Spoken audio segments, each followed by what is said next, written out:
बहुत सारे 10 की पावर 8 10 की पावर 9 में से कोई एक इलेक्ट्रॉन, भाई रूम टेम्परेचर पे आमतौर पे जो फोटोन अवेलेबल होते हैं वो ज्यादा एनर्जी के नहीं होते हैं, लेकिन फिर भी क्योंकि नेचर में कहां से एनर्जी आ रही है इसका कोई भरोसा नहीं, तो इक्का दुक्का इलेक्ट्रॉन वो फोटोन का पैकेट अचीव करके क्या हो जाता है, फ्री हो जाता है। यानी ओके, मैं यहां पे फ्री इलेक्ट्रॉन दिखाने वाला हूं। तो अगर बॉन्डिंग से कोई इलेक्ट्रॉन फ्री हो जाता है, जैसे मैंने ये फ्री इलेक्ट्रॉन दिखाया है, ये फ्री इलेक्ट्रॉन दिखाया, ये फ्री इलेक्ट्रॉन, तो अंतर क्या आ जाता है, बॉन्डिंग वाले इलेक्ट्रॉन बिलोंग करते हैं वैलेंस बैंड को, और ये जो कंडक्शन वाले ये इलेक्ट्रॉन फ्री हो गए हैं ये कंडक्शन बैंड को बिलोंग करते हैं। ये मैंने एक चला के दिखाया है कि इनके अंदर एक रेंडमनेस आ जाती है, वो एटम के कंट्रोल से बाहर आ चुके हैं। इनका एनर्जी लेवल किस एनर्जी लेवल का होता है, कंडक्शन बैंड का।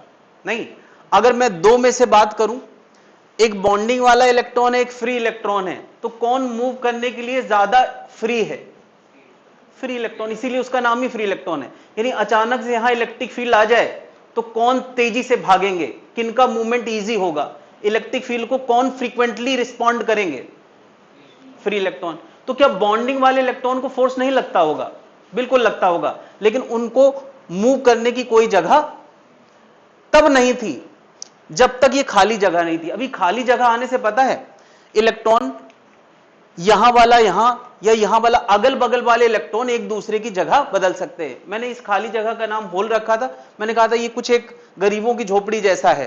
फ्री इलेक्ट्रॉन मतलब अमीर इलेक्ट्रॉन और बॉन्डिंग वाला इलेक्ट्रॉन मतलब गरीब इलेक्ट्रॉन। तो क्या गरीब इलेक्ट्रॉन गरीब वाली झोपड़ी में ही आ सकता है, इसमें फ्री इलेक्ट्रॉन फिलहाल नहीं आएगा। आ तो सकता है, जब उनकी अमाउंट बहुत ज्यादा होती है तो कभी कभी रिकॉम्बिनेशन भी होता है। फिलहाल मैं क्या कह रहा हूं कि यहां कोई देखो यार, इधर का इलेक्ट्रॉन यहां आ सकता है, क्यों, सेम लेवल की बात है, ये भी उसी एनर्जी लेवल का और ये जगह पे उसी एनर्जी लेवल का इलेक्ट्रॉन कभी रहा करता था जो अब फ्री हो गया है। बात क्लियर है। तो क्या इसका मतलब अब बॉन्डिंग वाले इलेक्ट्रॉन भी थोड़ा थोड़ा मूव कर सकते हैं क्योंकि खाली जगह मौजूद हो गई है। यानी अचानक से सोचो अगर इलेक्ट्रिक फील्ड आ जाए तो फ्री इलेक्ट्रॉन मूव करेंगे कि नहीं। अगर इलेक्ट्रिक फील्ड राइट आई है तो फ्री इलेक्ट्रॉन बताओ कहां मूव करेंगे, अपोजिट मूव करेंगे। सोचो ये राइट इलेक्ट्रिक फील्ड आई तो फ्री इलेक्ट्रॉन लेफ्ट मूव करें, मन में विजुलाइज करो मूव कर रहे हैं। फ्री इलेक्ट्रॉन की मैंने यहां पे ज्यादा चर्चा नहीं की क्योंकि हम कंडक्शन के जमाने से, कंडक्टर के जमाने से, सर्किट वाले टॉपिक से जानते हैं कि फील्ड आती है तो इलेक्ट्रॉन मूव कर पड़ते हैं। लेकिन क्या बताओ बॉन्डिंग वाले इलेक्ट्रॉन को भी ये इलेक्ट्रिक फील्ड चलाना चाहती है तो सारे इलेक्ट्रॉन, ये इलेक्ट्रॉन नहीं चल सकता। क्यों, अगल बगल कोई जगह ही नहीं है जहां वो मूव कर सके। कौन चल सकता है, इस होल के आसपास वाले इलेक्ट्रॉन मूव कर सकते हैं। तो तुम देखना यार इस इलेक्ट्रिक फील्ड का असर क्या होता है।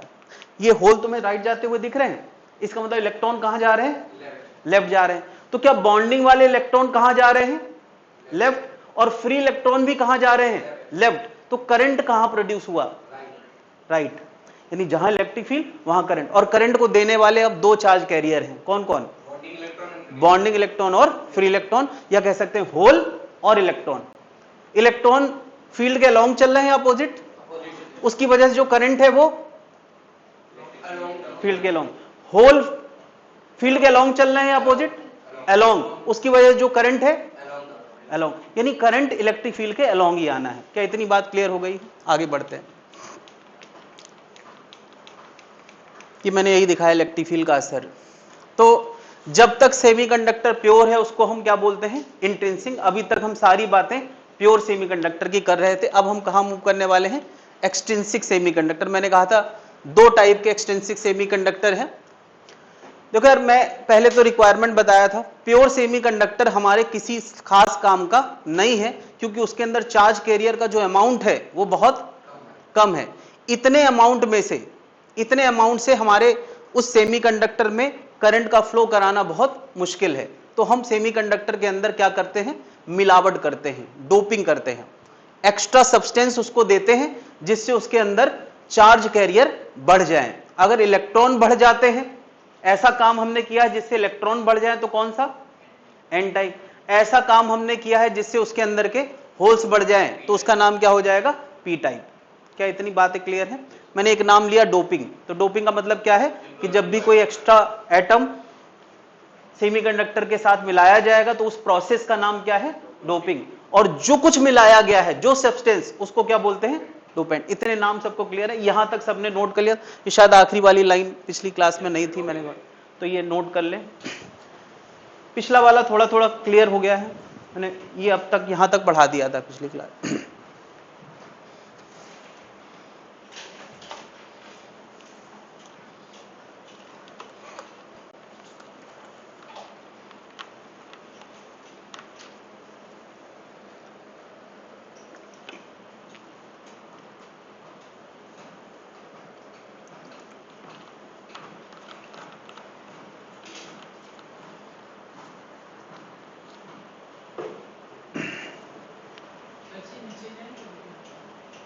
यही रहो,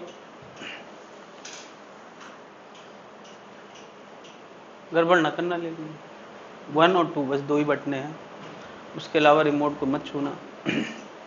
देखो 2 चल रहा है,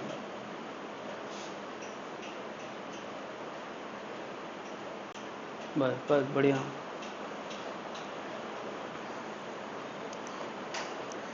एन टाइप में हमारी कोशिश होती है इलेक्ट्रॉन की संख्या बढ़ाने की, तो एन टाइप है नेगेटिव टाइप, और पी टाइप में हमारी कोशिश होती है होल्स की काउंटिंग बढ़ाने की।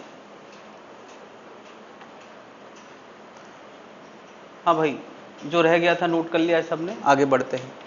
यहां तक का नोट कर लेना, इनसे फोटो ले लेना तो हो जाएगा।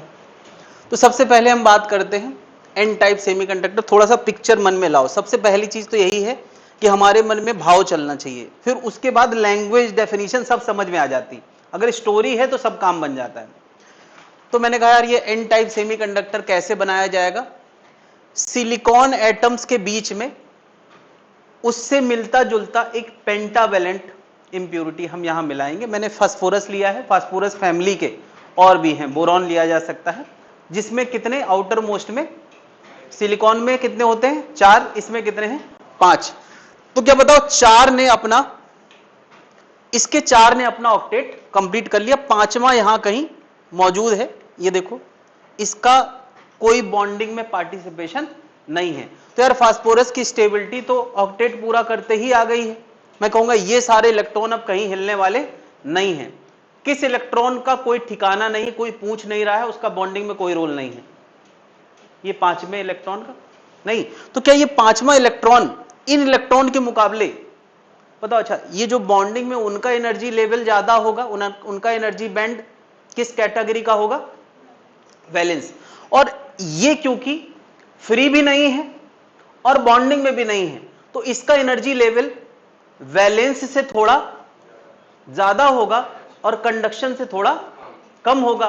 तो क्या इसको कंडक्शन में लाने के लिए कम फोटोनिक एनर्जी की जरूरत पड़ेगी और उतनी एनर्जी रूम टेम्परेचर पे मौजूद होती है। मतलब इसको चाहिए होती है 0.01 इलेक्ट्रॉन वोल्ट के आसपास। मैंने कल कैलकुलेशन करके एक क्वेश्चन में 0.027 दिखाया था कि रूम टेम्परेचर पे जो फोटोन होते हैं वो 3 के आसपास, 0.3 के आसपास होते हैं, और इसको चाहिए मात्र कितना? 0.1। तो क्या रूम टेम्परेचर पे जो फोटोन लगातार इसके साथ इंटरेक्ट कर रहे हैं, उनमें से कुछ फोटोन खा के ये क्या हो जाएगा? फ्री हो जाएगा। और अब फ्री होने का मतलब है इसकी कैटेगरी बदल गई है ना। मतलब वही अमीर आदमी लंदन, पेरिस, सिंगापुर सब जगह घूम सकता है, और गुलाम लोग क्या करते हैं? लखनऊ का इमामबाड़ा देख के चले जाते हैं। ये मतलब मैं एग्जाम्पल दे रहा हूं, हर किसी को बुरा लगने। तो ये अब क्या किस कैटेगरी का हो गया? Free electron. अब ये रैंडम मोशन पूरे मटेरियल में कर सकता है। फायदा क्या हुआ?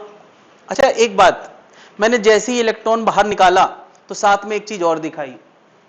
फास्फोरस कैसा हो गया भाई? कोई एटम जब अपना इलेक्ट्रॉन का परमानेंटली त्याग कर देता है तो वो आयन बन जाता है।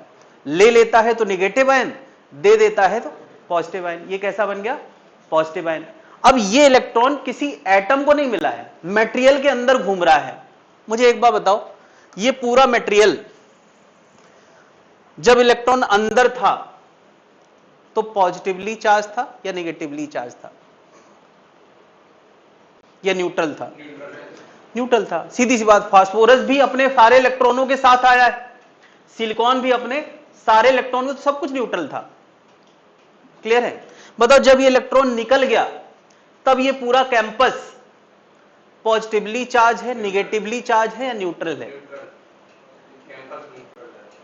एक मिनट, ये फास्फोरस पॉजिटिवली चार्ज है, नहीं, इलेक्ट्रॉन अपने साथ नेगेटिव लेके निकला है।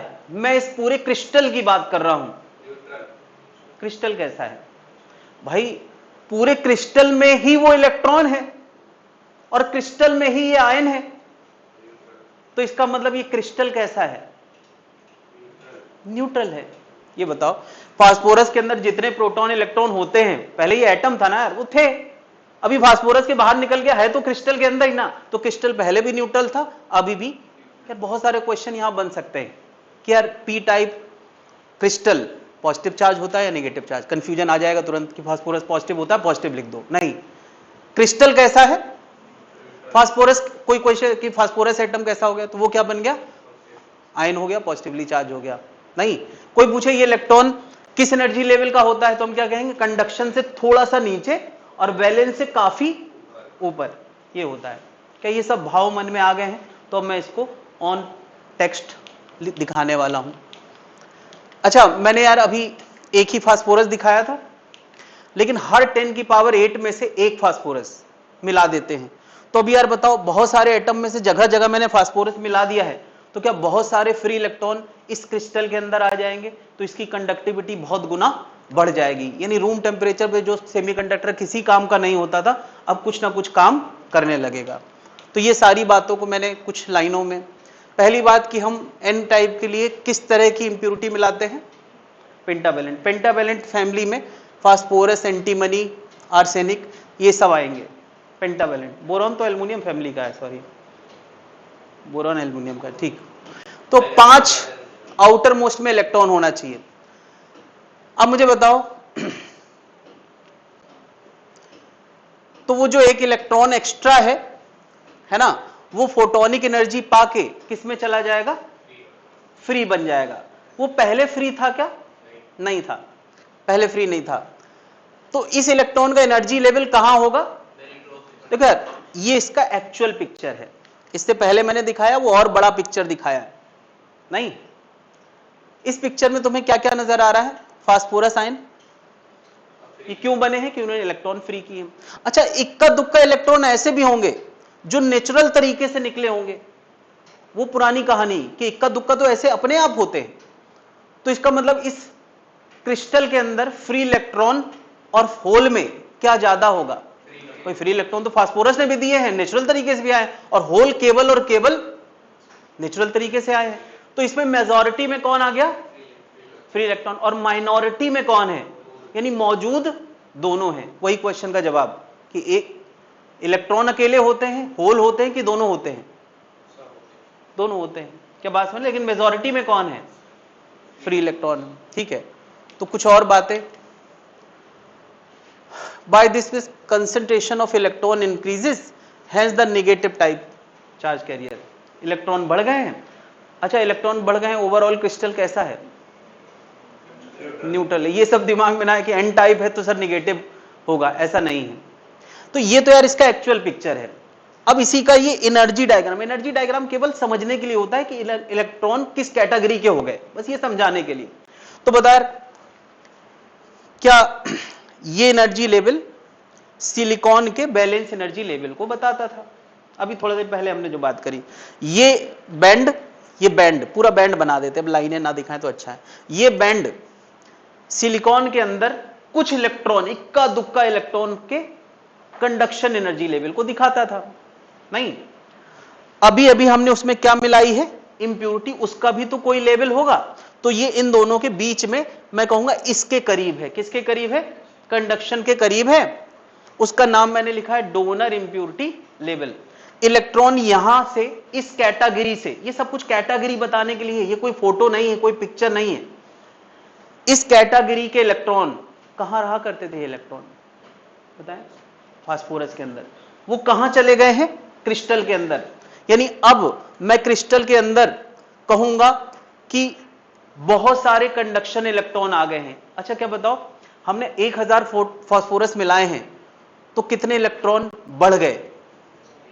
1000 जो फास्फोरस से आए, और इक्का दुक्का नहीं, वो नेचुरल तरीके से आए होंगे, तो यहां इलेक्ट्रॉन की ठीक ठाक संख्या बढ़ जाएगी। अच्छा, होल होल की संख्या यहां बहुत कम होगी, ये ज्यादा दिखा दिए, होल की संख्या यहां बहुत कम होगी। क्या बताओ इस कैटेगरी के इलेक्ट्रॉन की संख्या कैसी होगी? बैलेंस कैटेगरी की। अरे बैलेंस कैटेगरी के इलेक्ट्रॉन की तो भरमार है, उन्हीं में से तो कुछ अभी फ्री हैं। क्या बात समझ रहे हैं? फ्री इलेक्ट्रॉन भी बहुत सारे हो गए हैं, बैलेंस इलेक्ट्रॉन ऑलरेडी बहुत सारे हुआ करते थे, है ना, और इक्का दुक्का होल जो नेचुरल तरीके से इलेक्ट्रॉन पहुंचे हैं। क्या ये पूरी कहानी समझ में आ गई है? नोट कर ले।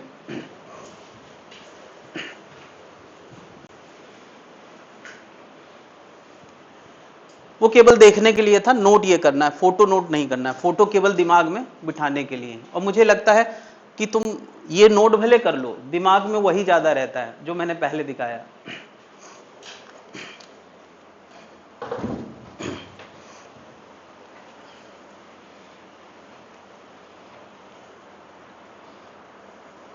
एक और लड़की आई थी पिछली बार, अच्छा नहीं आई आज।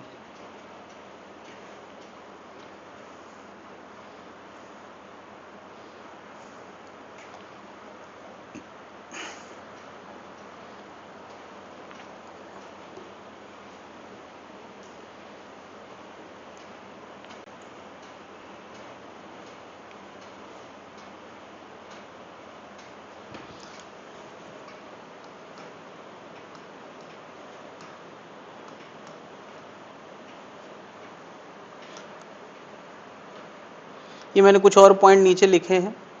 फास्फोरस एटम पॉजिटिव चार्ज है, crystal is neutral, conductivity is increased.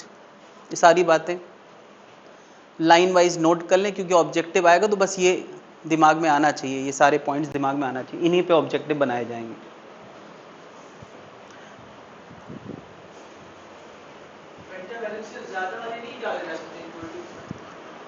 Pentavalent से ज्यादा वाले एक्चुअली क्या है कि सिलिकॉन से मिलते जुलते होना चाहिए। जैसे कुछ ऐसी बात है कि यार उसमें मिक्स भी तो हो जाए, उसके अंदर अडॉप्ट, उसमें जो वैकेंट जगह है उस पर फिल भी तो हो पाए। मतलब अगर 6वीं क्लास के बच्चे हैं, उनकी क्लास के बच्चों में अगर 5वीं क्लास का बच्चा बैठ जाए या 7वीं का बैठ जाए तो अडॉप्ट हो सकता है। 10वीं क्लास का बच्चा बिठाओगे तो वो अडॉप्ट नहीं होगा, उसमें फिट नहीं होगा, वो अलग से समझ में आ जाएगा, वो फिट ही नहीं कर पाएंगे, ऐसा है कुछ। तो मटेरियल भी चुनते हैं कि कौन सा फिट हो पाएगा। तो वो एक तरह से एक्सपेरिमेंटल चीज हो गई, साइंटिस्ट ने कर करके देखा होगा कि कौन फिट हो रहा है, कौन फिट नहीं हो रहा है।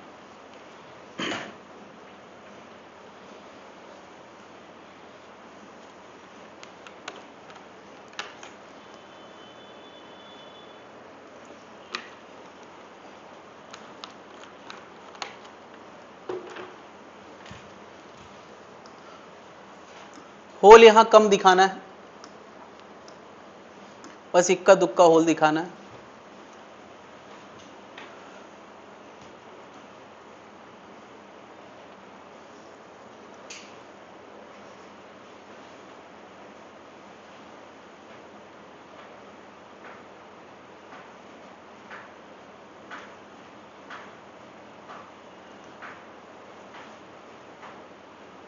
एटम के अंदर क्या चल रहा है वो विजुअलाइजेशन है, ये केवल उनकी फाइनेंशियल स्थिति को डिनोट कर रहा है कि पहले इस कैटेगरी के थे फिर इस कैटेगरी में।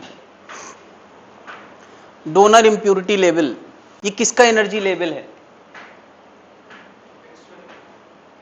जो इंप्यूरिटी हमने मिलाई है उसके इलेक्ट्रॉन का एनर्जी लेवल है। ये सब क्वेश्चन हो सकते हैं, लोग कैसे पूछ सकते हैं उसकी कोई लिमिट नहीं है। इसी बोर्ड में कम से कम 15-20 क्वेश्चन शामिल हैं, ये जो मैंने अभी यहां पे दिखाया, 15-20 क्वेश्चन इसी पे बनाए जा सकते हैं।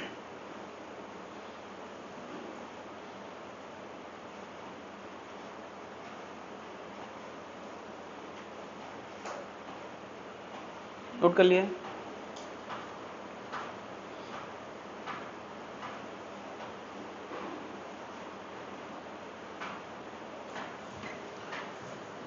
ये हमारा क्या है?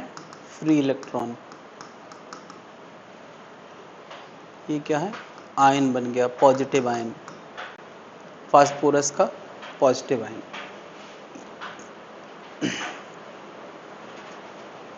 नोट कर लिया भाई?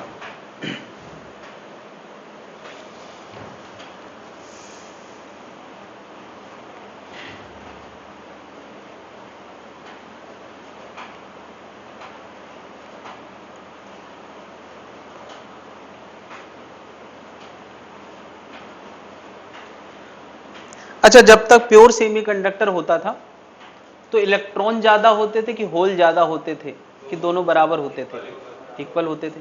यहां मैं पूछूं n नंबर ऑफ इलेक्ट्रॉन और नंबर ऑफ होल में कौन ज्यादा होगा? नंबर ऑफ इलेक्ट्रॉन होल से काफी ज्यादा होंगे। ये भी लिख ले।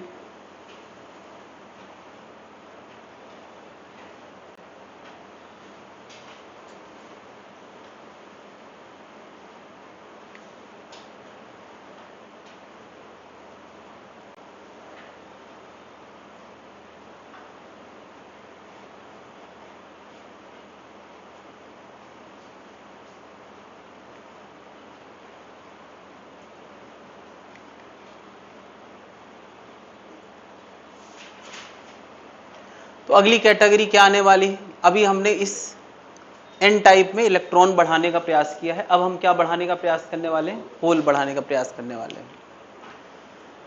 जब भी हम होल बढ़ाने का प्रयास करेंगे तो इन सिलिकॉन एटम, सिलिकॉन या जर्मेनियम कुछ भी ले लो, सब में आउटर मोस्ट में 4 होते हैं इस पूरी फैमिली में।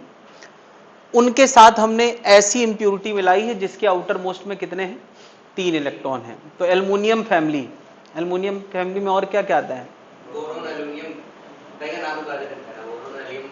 जो भी है, जैसे भी यार। तो फिलहाल मैंने यहां एल्युमिनियम का एटम लिया है, 3 इलेक्ट्रॉन इसके, बाकी 3 एटम के साथ बॉन्डिंग बना लेते हैं, कोवेलेंट बॉन्ड बना लेते हैं। लेकिन क्या अभी इसका ऑक्टेट पूरा नहीं हुआ है? यहां एक खाली जगह बाकी है। खाली जगह कोई चीज नहीं होती है ये, बल्कि इलेक्ट्रॉन का हंगर है इस जगह को। ये चाहता है कि कहीं से इलेक्ट्रॉन हमारे पास आए। अब मुझे बताओ, सोचो कि एक सिलिकॉन के अंदर भी खाली जगह है, ऐसा सोचो। तो क्या ये खाली जगह और ये खाली जगह, इनको मैं झोपड़ी बोल रहा था, एक ये झोपड़ी है और एक झोपड़ी है, क्या ये दोनों परफेक्ट बराबर एनर्जी लेवल की झोपड़ी है? नहीं, वो सिलिकॉन की झोपड़ी है झोपड़ी दोनों। ये भी खाली जगह है, वो भी खाली जगह है। जहां पे रहते कौन है? गुलाम इलेक्ट्रॉन या फ्री इलेक्ट्रॉन? गुलाम इलेक्ट्रॉन, बॉन्डिंग वाले इलेक्ट्रॉन रहते हैं। लेकिन इन दोनों का एनर्जी लेवल परफेक्ट बराबर नहीं है, लेकिन हां बहुत अंतर भी नहीं होगा। तो क्या ये इलेक्ट्रॉन जंप करके इधर आ जाए? इसकी संभावना है। भाई झोपड़ी वाला थोड़ी बड़ी झोपड़ी या थोड़ी छोटी झोपड़ी में जा सकता है। अच्छा बताओ, यहां से अगर ये यहां चला जाए तो क्या ये जो झोपड़ी खाली होगी ये उसी कैटेगरी की झोपड़ी खाली होगी जो पहले हम देख रहे थे? ये वही होल होगा जो हम देख रहे थे। क्या होल में इजाफा हुआ कि नहीं?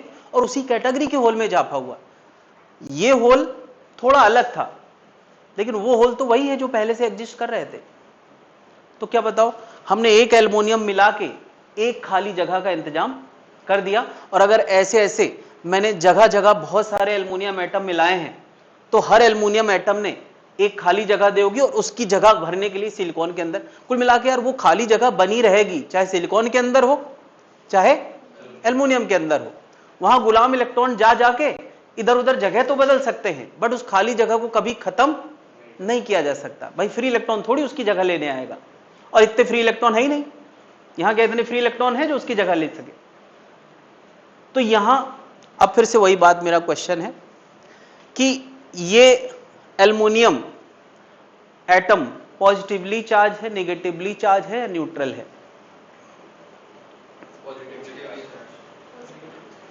अच्छा बताओ, एल्युमिनियम का एक एटम मैं कह रहा हूं, उसके अंदर जितने प्रोटॉन उतने इलेक्ट्रॉन होते हैं कि नहीं? तो जब मैंने एल्युमिनियम एटम कहा तो इसका मतलब जितने इलेक्ट्रॉन होते थे उतने हैं। अब एक कम है तो कोई क्या करे? वो पैदा ही 3 आउटर मोस्ट के साथ हुआ है, तो क्या 3 आउटर मोस्ट के साथ पैदा हुआ है तो वो नेगेटिव चार्ज हो गया या पॉजिटिव चार्ज हो गया? जस्ट अ मिनट, किसी के आउटर मोस्ट में मान लिया 3 इलेक्ट्रॉन है या 5 इलेक्ट्रॉन है, तो वो पॉजिटिव चार्ज या नेगेटिव चार्ज इससे तय होता है क्या? नहीं। भाई इसके जितने प्रोटॉन उतने इलेक्ट्रॉन तो है ही हैं, लिए दिए से तय होता है, छोड़ा हो या निकाला हो। क्या एल्युमिनियम ने अभी तक एक भी इलेक्ट्रॉन छोड़ा या निकाला है? नहीं निकाला। तो ये एल्युमिनियम एटम फिलहाल कैसा है? न्यूट्रल है, जब तक उसकी कोई जगह ना ले ले। जब ये इलेक्ट्रॉन यहां आ जाता होगा तब ये कैसा हो जाता होगा? Negatively charge. अब मैं कहूं ये क्रिस्टल कैसा रहता होगा? न्यूट्रल रहता होगा। क्रिस्टल में जो कुछ भी हो रहा है अंदर का मामला है इलेक्ट्रॉन का एक्सचेंज, लेकिन क्रिस्टल हमेशा कैसा रहेगा, न्यूट्रल रहेगा। तो अब मुझे बताओ, इतनी बड़ी भीड़ में बहुत सारे एल्युमिनियम एटम लगाए गए तो बहुत सारे होल हमने बढ़ा दिए। अब यहां मेजॉरिटी में कौन है, होल्स हैं, और माइनॉरिटी में कौन है, इलेक्ट्रॉन है, तो हमने होल की संख्या में इजाफा कर दिया। कहती बात, तो कुछ पॉइंट्स यहां बने जो समझना है। Semiconductor material is doped with trivalent impurity, 3 of its electron make covalent bond with the semiconductor atom, है ना, और एक खाली जगह का नाम क्या है। तो यहां मेजॉरिटी में क्या है, होल्स हैं, और माइनॉरिटी में क्या है, इलेक्ट्रॉन है ना। होल का जो एनर्जी लेवल है, इस होल का एनर्जी लेवल या इस होल का एनर्जी लेवल, वो क्या बराबर है, नहीं। तो मैंने यहां पे ये दिखाने की कोशिश की यार, ये सिलिकॉन एटम का वैलेंस बैंड है। वैलेंस बैंड मतलब इस एनर्जी लेवल पे ही सारे होल लाई करते थे। एक्चुअली होल का एनर्जी लेवल होता ही नहीं, वहां जो इलेक्ट्रॉन रहा करते हैं उनका एनर्जी लेवल होता है। तो क्या वो सारे होल इसी एनर्जी लेवल को बिलोंग करते थे कि नहीं, नहीं। और जो हमने एल्युमिनियम डाला है वो भी इसी एनर्जी लेवल का है, नहीं, थोड़ा अलग है, थोड़ा अलग है, लेकिन उनके बीच में ज्यादा फासला नहीं है। तो क्या इस एनर्जी लेवल का इलेक्ट्रॉन अगर उसकी जगह पा ले तो क्या यहां बहुत सारे होल बढ़ जाएंगे, नहीं। बात सुन रहे, यानी होता क्या है कि सिलिकॉन एटम के इलेक्ट्रॉन इस होल की जगह को भर लेते हैं, तो सिलिकॉन एटम के अंदर उनके खुद के होल तैयार हो जाते हैं, नहीं। इस एनर्जी लेवल का नाम हमने रखा है एक्सेप्टर इंप्योरिटी लेवल। पिछली बार नाम क्या था, डोनर, क्योंकि वो इलेक्ट्रॉन देते थे, और ये क्या है, इलेक्ट्रॉन बॉन्डिंग वाला एक्सेप्ट करता है ताकि होल क्रिएट हो जाए। तो इसका नाम लॉजिकल है कि नहीं, एक्सेप्टर इंप्योरिटी लेवल। यहां ऊपर कुछ नहीं चल रहा है, कंडक्शन में जितने इलेक्ट्रॉन, क्या कंडक्शन में इक्का दुक्का इलेक्ट्रॉन नेचुरल तरीके से होंगे, ज्यादा नहीं होंगे।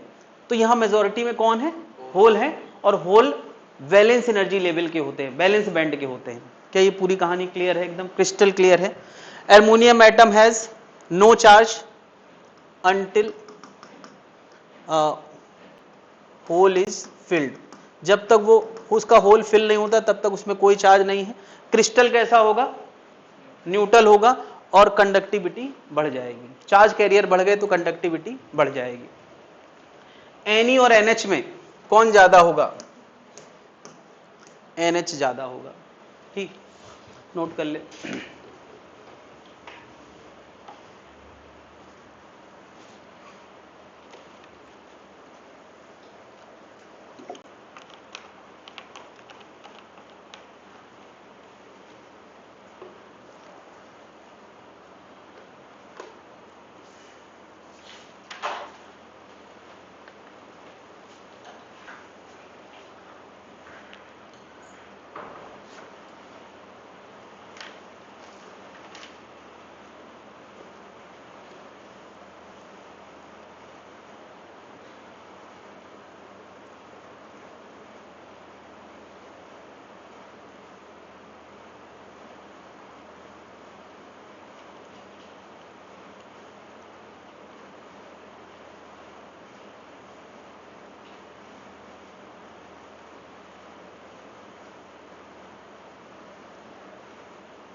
देखो ये नियर और फार से थोड़ा सेटिंग करने पे जब सबसे अच्छी क्लैरिटी आए वहाँ रुक जाना चाहिए। देखो हम नियर नियर कर रहे हैं तो क्लैरिटी पहले सही होती है, ये नियर नियर दबा रहे हैं पहले कर, फिर ब्लर हो जाता है, फिर फार दबा रहे हैं। जहाँ सबसे ठीक आए वहाँ पे रोकना होता है। अगर कभी ब्लर आ रहा है तो उसको सही करने का यही तरीका है। अब सही है, पढ़ने में आ रहा है। देखो अब और ज़्यादा कर देंगे तो ब्लर हो जाएगा। तो एक तरह से एक प्लस है एक माइनस है, जहाँ सबसे ठीक आए वहाँ रोकना होता है।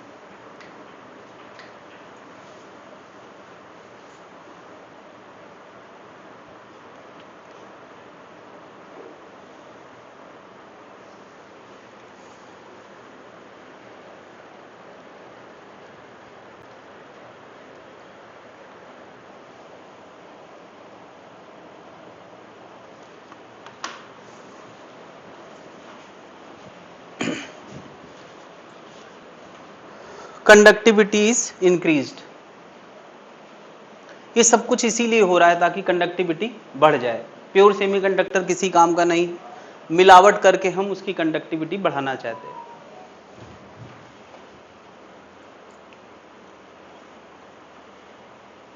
नोट कर लिया भाई?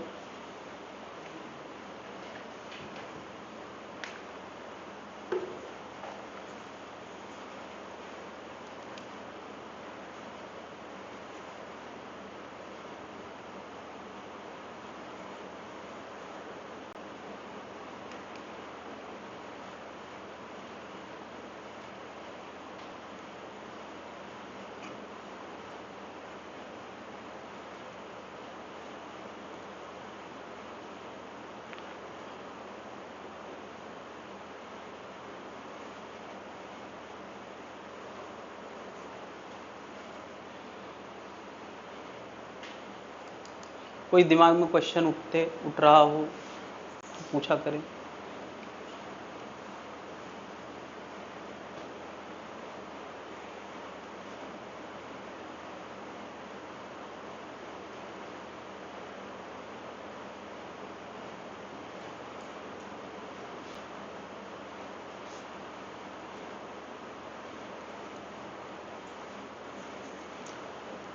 इलेक्ट्रॉन जीरो नहीं होते हैं, कम होते हैं बट जीरो नहीं होते। कुछ इक्का दुक्का इलेक्ट्रॉन होंगे, बहुत सारे होल होंगे। होल दो कारण से आए हैं, एल्युमिनियम की वजह से और नेचुरल वजह से।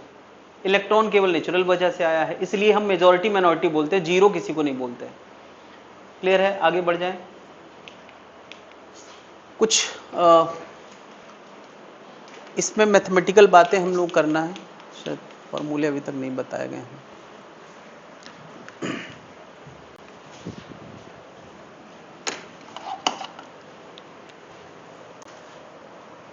एक फॉर्मूला है Ni equal to NH Ne। पहले तो मैं यहां बता दूं, N यहां पर चार्ज कैरियर डेंसिटी होता है, चार्ज कैरियर डेंसिटी। हम लोगों ने डेंसिटी आमतौर पे मास डेंसिटी पढ़ी है, किलोग्राम पर मीटर क्यूब, पढ़ा है कि नहीं? लेकिन ये मास की नहीं, नंबर की डेंसिटी है, कितना नंबर पर यूनिट वॉल्यूम, यानी इसकी यूनिट क्या होगी? नंबर। नंबर की एक्चुअली कोई यूनिट होती नहीं है तो, लेकिन वो नंबर होगा और डिवाइड बाई मीटर क्यूब। इसको क्या पढ़ेंगे? नंबर पर मीटर क्यूब। अभी मैं यही सिंबल यूज कर रहा था ये समझाने के लिए कि कौन ज्यादा कौन कम। तो ये नंबर एन टाइप में कौन ज्यादा होगा? एन ही ज्यादा होगा, है ना? मैं यहां पे एन ई लिख रहा हूं, इसका मतलब क्या है? Number of electron per unit volume, per unit volume. और एन एच का मतलब क्या है? Number of hole per unit volume. ठीक है। एन आई क्या है यहां पर? एन आई है number density of charge carrier for intrinsic semiconductor. ठीक है। जब तक कोई मटेरियल इंट्रिंसिक है तो क्या बताओ, उसमें जो नंबर ऑफ चार्ज डेंसिटी होता है Ne और NH वो क्या होता है, इक्वल होता है। ऐसा माना जाता है, ये एक अप्रोक्सीमेट फॉर्मूला है, बहुत रफली काम करता है कि जब Ne ज्यादा होगा तो NH कम होगा, प्रोडक्ट Ni के बराबर होगा। जब NH ज्यादा होगा तो Ne कम होगा, प्रोडक्ट Ni स्क्वायर के बराबर होगा, Ni स्क्वायर के बराबर होगा। भाई यहां भी दो नंबर मल्टीप्लाइड है तो यहां Ni स्क्वायर। तो हम कह सकते हैं कि Ne और NH जोड़ दो प्योर सेमीकंडक्टर का, वो किसके बराबर होगा, Ni के बराबर होगा। यानी प्योर लेवल पे जो चार्ज कैरियर थे वो Ni है ना, और जब इम्प्योर हो गया है तब ये फॉर्मूला दे ही मैं किसके ले रहा हूं, है ना, फॉर एक्सट्रिंसिक। यार इंट्रिंसिक में एक ही डेटा चाहिए कि कितने चार्ज कैरियर हैं। ये फॉर्मूला क्लियर है। ये फॉर्मूला कब काम करेगा, जब हमें उसका प्योर वाला Ni पता होगा, एक NH Ne में से पता होगा तो दूसरा हम निकाल सकते हैं। तो एक फॉर्मूला तो ये है इस टॉपिक में जो काम का है।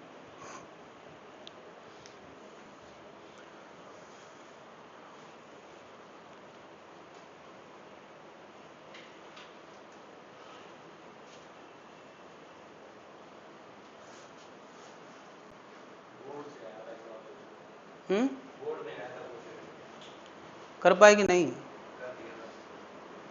सही हुआ कि नहीं।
एक नाम और इन्वॉल्व होने वाला है, मोबिलिटी ऑफ चार्ज कैरियर।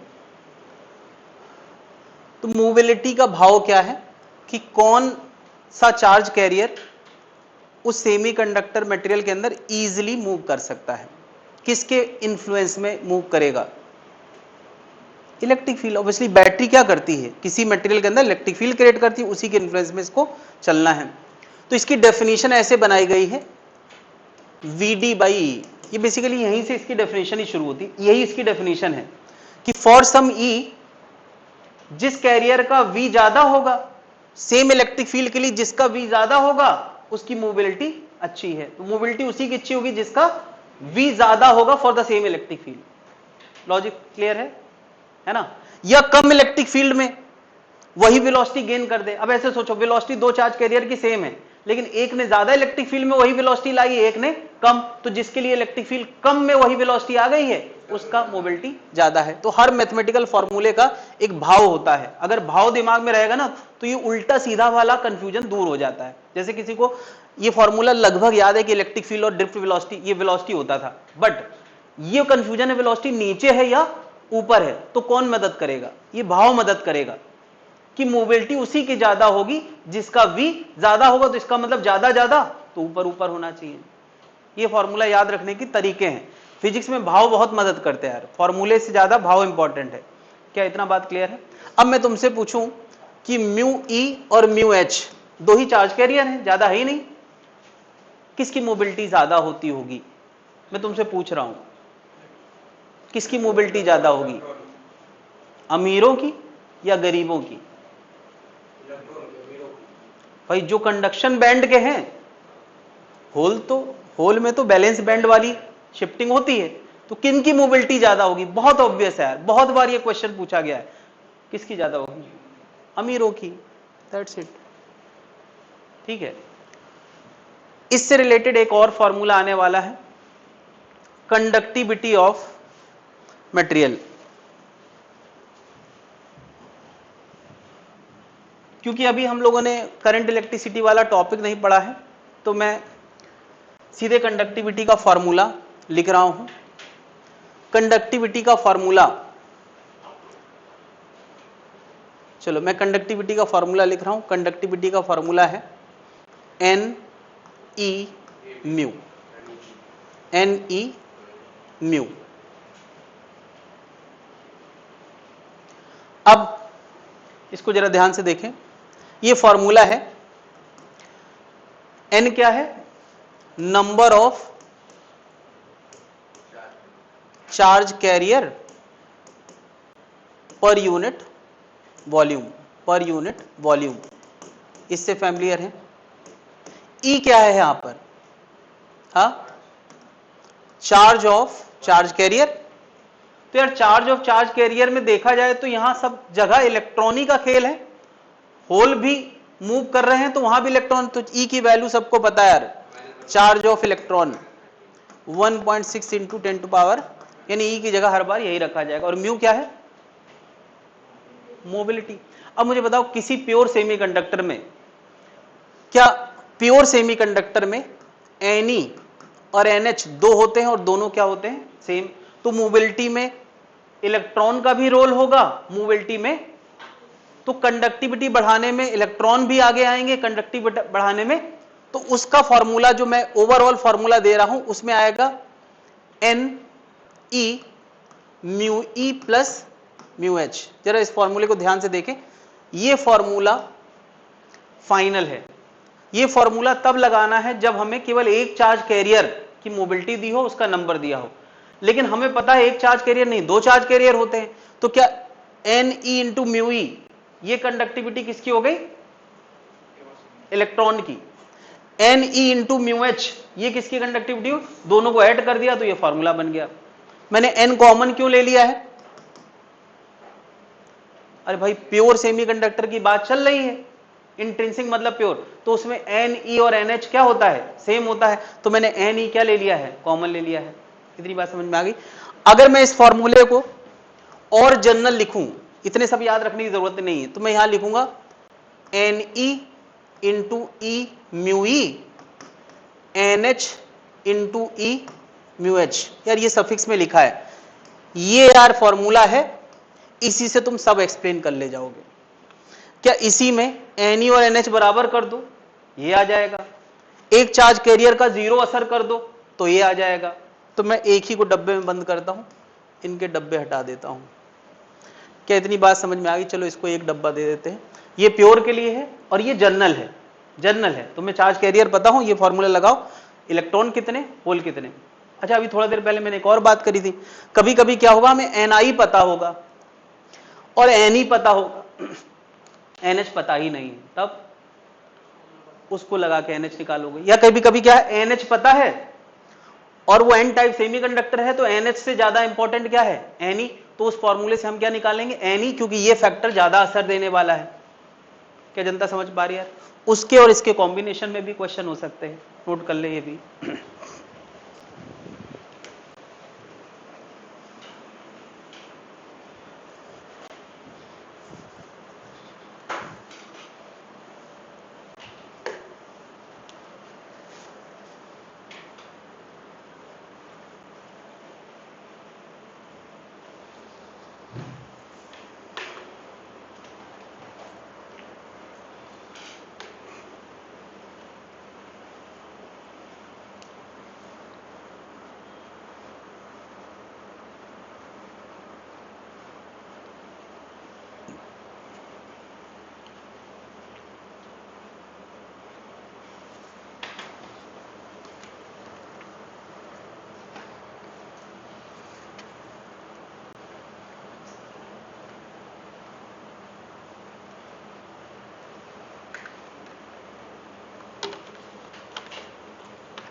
तो 2-3 क्वेश्चन मैं इन्हीं फॉर्मूलों में कराने वाला हूं। अच्छा, कुछ पुराने फॉर्मूले की मैं बात कर लूं, कभी ना कभी सबने पढ़े हैं। तुम ही लोग बताओ जरा, एक रजिस्टिविटी और कंडक्टिविटी में क्या रिलेशन है? कंडक्टिविटी जिसकी ज्यादा होती, रजिस्टिविटी उसकी। रजिस्टिविटी का सिंबल होता था रो, वो क्या होता है? वो होता है 1/सिग्मा। यानी हो सकता है, वैसे संभावना कम है इस टॉपिक में कि हमने फॉर्मूला इस टॉपिक में पढ़ा है कंडक्टिविटी का, लेकिन करंट इलेक्ट्रिसिटी से लिंक करके वो पूछ क्या ले तुमसे? रजिस्टिविटी। कोई बात नहीं, तुम कंडक्टिविटी ले आओ, फिर उसका इन्वर्स कर दो तो क्या जाएगा? रजिस्टिविटी। एक और फॉर्मूला रजिस्टेंस का, तुम लोगों ने यार रो से रिलेटेड फॉर्मूला पढ़ा है? आर का रो से, आर इक्वल टू क्या?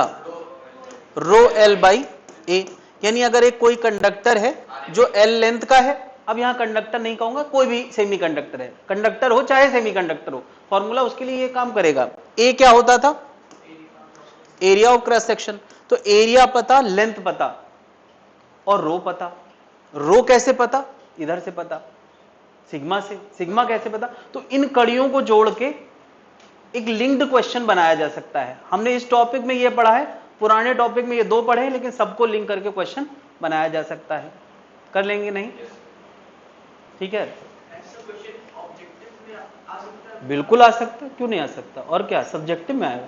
भैया नीट को इतना भी हल्के में मत लो यार, आसान पेपर आया था जिन्होंने अच्छा पढ़ा था लेकिन इतना भी आसान, ऐसा तो है ही यार, इतना तो हो ही सकता है यार कि R equal to rho L. जैसे मान लिया कोई कहता है ये एक सेमीकंडक्टर है, उसका म्यू ई म्यू एच और ये सब पता है, एन ई एन एच पता है, और पूछे इसका रेजिस्टेंस बताओ गिवन लेंथ और एरिया के लिए, तो अब तुम्हारे दिमाग में क्या आएगा? रेजिस्टेंस के लिए तो रो एल बाई ए पढ़ा है हमने, रो नहीं दिया क्वेश्चन में, वैसे तो रो दिया जाता है, तो बस रो दोगे तुम लोग नहीं। उसके बाद तुम सोचोगे रो कैसे रिलेटेड है 1/सिग्मा से, तो सिग्मा इस टॉपिक में पढ़ा है क्या? ऐसे ऐसे लिंक करके क्वेश्चन बनेगा। ज्यादा हो गया?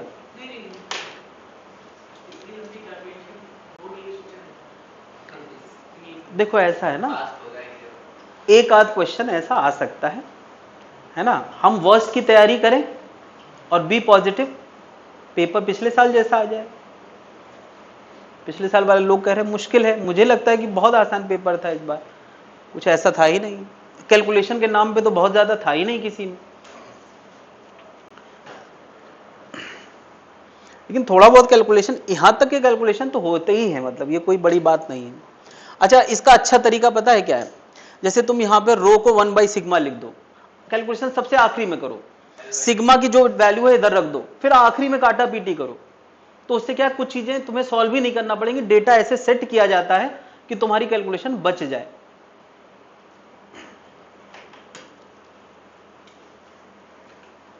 नोट कर लिया भाई? तो अभी कुछ कैलकुलेशन करने के लिए तैयार है सभी लोग? चलो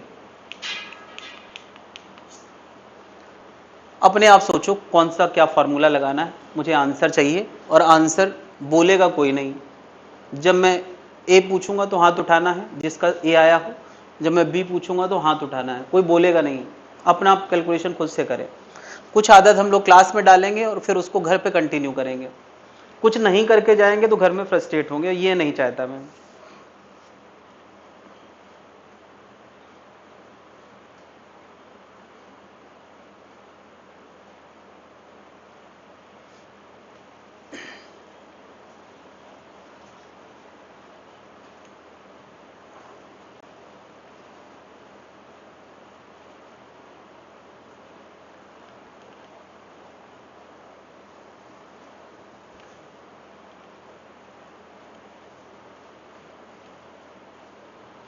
पहले तो ये तय करना है कौन सा फॉर्मूला लगाना है, लगाओ लगाओ फिर।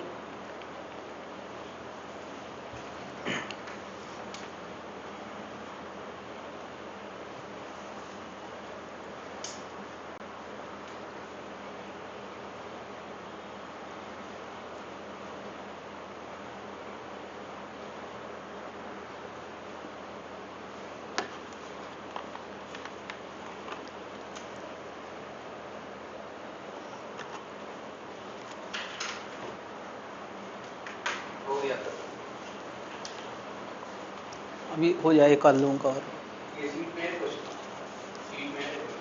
हाँ शीट में है 47 नंबर, उसी से नंबर है।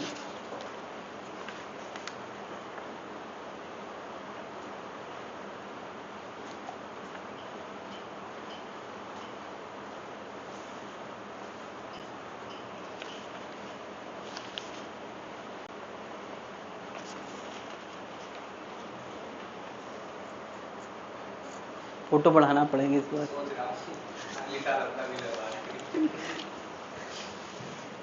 हाँ भाई कैलकुलेशन करो यार, बचना नहीं है किसी को। ज्यादा ज्यादा क्या होगा, गलत आएगा यार, कोशिश तो करो।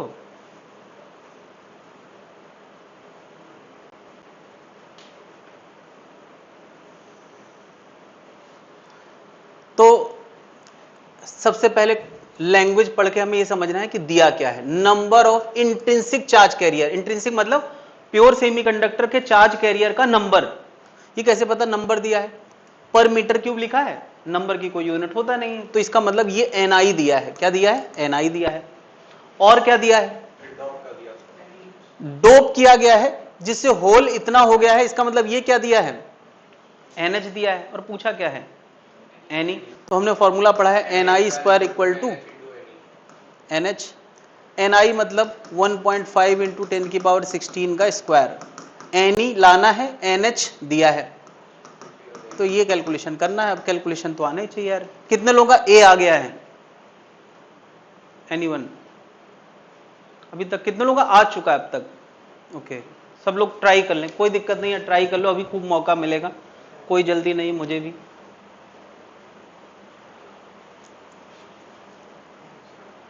जुटने की शुरुआत यहीं से करेंगे यार, क्लास में अगर नहीं करोगे तो घर में तो बिल्कुल सो ही जाओगे।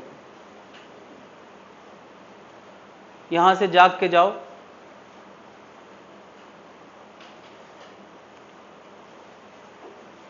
हो गया? कितने लोगों का ए आ गया है, ए? कितने लोगों का बी आ गया है, बी? कितने लोगों का सी आया है, डी? नहीं। चलो हम जरा करते हैं। 1.5 यार, यहां स्क्वायर करना पड़ेगा, तो 1.5 इंटू 1.5 10 की पावर 32 एनी इंटू 4.5 इंटू 10 की पावर 22। तो इसको काटा है तुमने कितना, 3 बार। भाई ये डिवाइड में जाएगा कि नहीं? क्या भाई 3.5?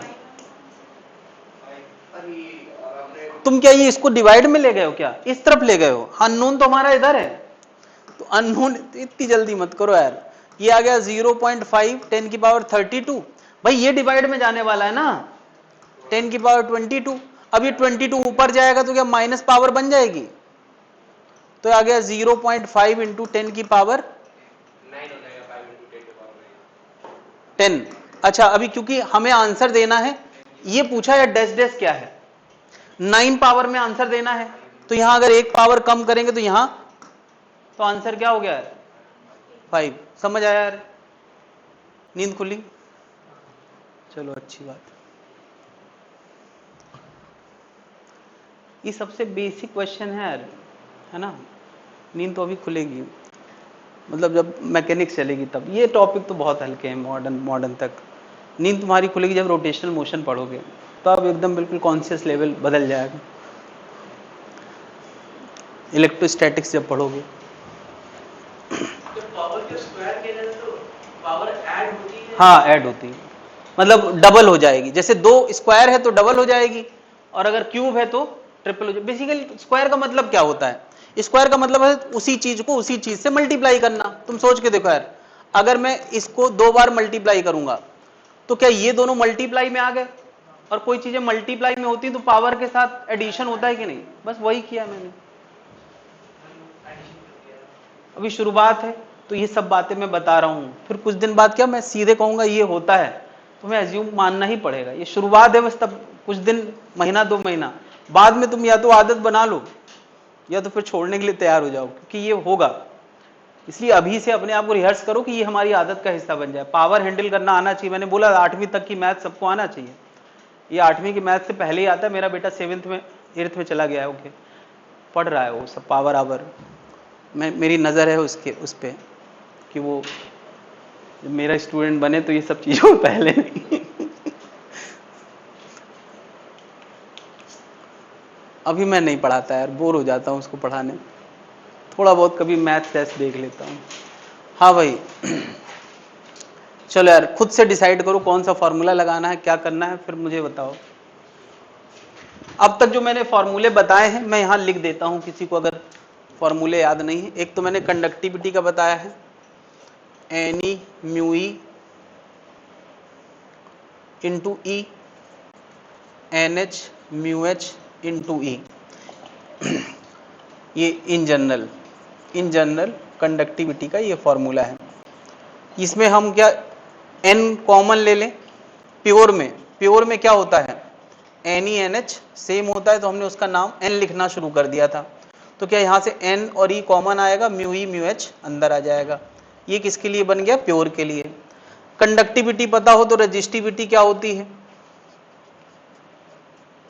ये, और रेजिस्टिविटी पता हो तो रेजिस्टेंस क्या होता है, R equal to rho L by A. इतने फॉर्मूले मैंने अब तक दिए हैं, सोचो कौन सा फॉर्मूला लगाना है, अपने आप फैसला।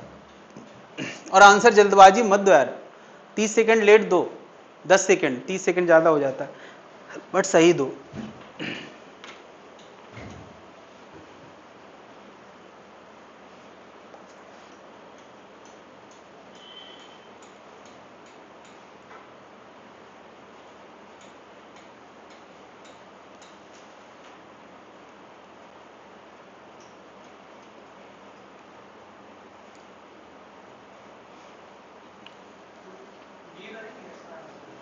For this one atom, okay, ये थोड़ा सा यूनिटरी मेथड पे क्वेश्चन है, बेसिकली इन किसी में फॉर्मूले से नहीं है, ओके, मैंने अभी देखा, लेकिन तुम्हें समझ आना चाहिए। क्वेश्चन में कहा गया इतने एटम में एक एटम इंडियम का डाला गया है। कितने एटम में, इतने में एक, तो पूछा इतने में कितने। ये कुछ वैसी बात है यार कि 50 आम की पेटी में एक अमरूद है, 50 आम, तो बताओ 250 आम की पेटी में कितने अमरूद होंगे। ये भाव आ गया। इसके लिए क्या मैथ्स लगाई, वही लगाना है बस। और ये कोई वो नहीं है कि जिसके लिए मुझे फॉर्मूला बताना पड़े, यूनिटरी मेथड है, सिंपल। 50 अमरूद की पेटी में, आम की पेटी में एक अमरूद है, तो 250 आम में कितने अमरूद होंगे, ये पूछा है। तुम खुद सोचो कि उसके लिए क्या मैथ्स लगा रहे हो, वही इसमें लगा, वो भाव से आ गई, यहां प्रॉपर स्टेप करना है।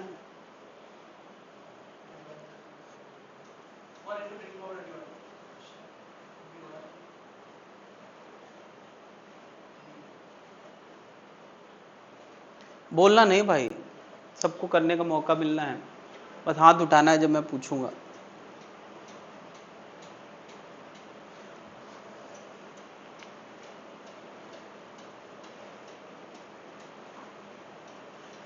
नंबर ऑफ एक्सेप्टर एटम बताना है, एक्सेप्टर मतलब इंडियम के। ऐसे लिखो यार, 1 एटम कितने में से, 5 इंटू 10⁻7 में से 1 है। ऐसे तो करते हैं यार, वो यूनिटरी मेथड। तो बता, एक में उसका वेटेज कितना आ गया एटम, नहीं तो फिर ज्यादा में कितना, यही तो हो गया यार। जैसे मैं कह दूं 50 मैंगो में से, 50 आम में से एक अमरूद, तो तुम्हारा कैलकुलेशन क्या होगा, 50 में तो एक आम में 1/50 अमरूद, हालांकि 1/50 कोई मीनिंग नहीं। 250 में से कितना, 1/50 इंटू 250, तो कितना आ गया 5। अब यही मैथ तो तुम यहां लगा रहे हो, इसका यार कोई फॉर्मूले से लेना देना नहीं है। तो अब बताओ यार, हमारे पास कितने हैं, 5 इंटू 10⁻28, तो कितना आ गया 1/5 इंटू 10⁻7 इंटू 5 इंटू 10⁻28, कितना आ गया 10⁻21। कितने लोगों ने मुझसे पहले निकाल लिया है, ठीक, कोई दिक्कत, अभी समझ आ गया। इसका कोई फॉर्मूला नहीं भाई, ये हमें समझना ही पड़ेगा। ये सिंपल यूनिटरी मेथड है कि एक में इतने तो कितने में कितने। गुड, नींद खुली हुई है, समझ आ गया यार। इसका आंसर क्या हो गया? सेकेंड। और करोगे? थक गए? हाँ, एक और करना है। इसमें 3 पार्ट भी है, समस्या ही है।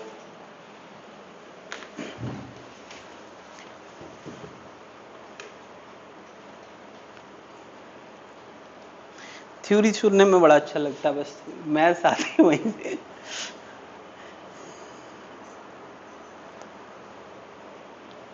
ये क्वेश्चन नंबर जो पढ़े हैं ये असाइनमेंट में है, इसलिए नोट करने की जरूरत नहीं है, बस नंबर डालो और आगे सॉल्यूशन लिख लो। पीछे वाले नंबर दिखाऊं क्या मैं?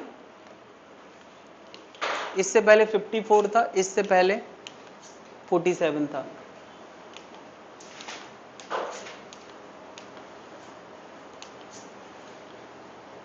चलो सॉल्विंग ना करो, कम से कम फॉर्मूले में वैल्यू पुट करके दिखा दो मुझे, मैं मान लूंगा कि आज नहीं तो कल सॉल्विंग कर लोगे।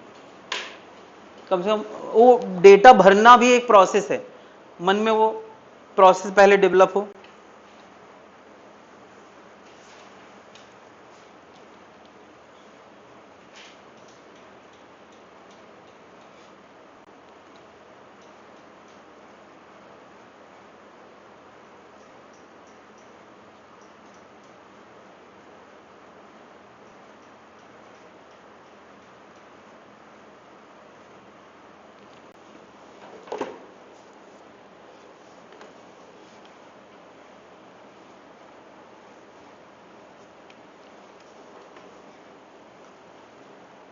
सॉल्व मैं कर दूंगा, तुम लोगों को बस वैल्यू पुट करना है। मुझे बस स्टेप दिखा दो कि ऐसे ये करेंगे तो ये हो जाएगा, ये करेंगे तो ये हो जाएगा।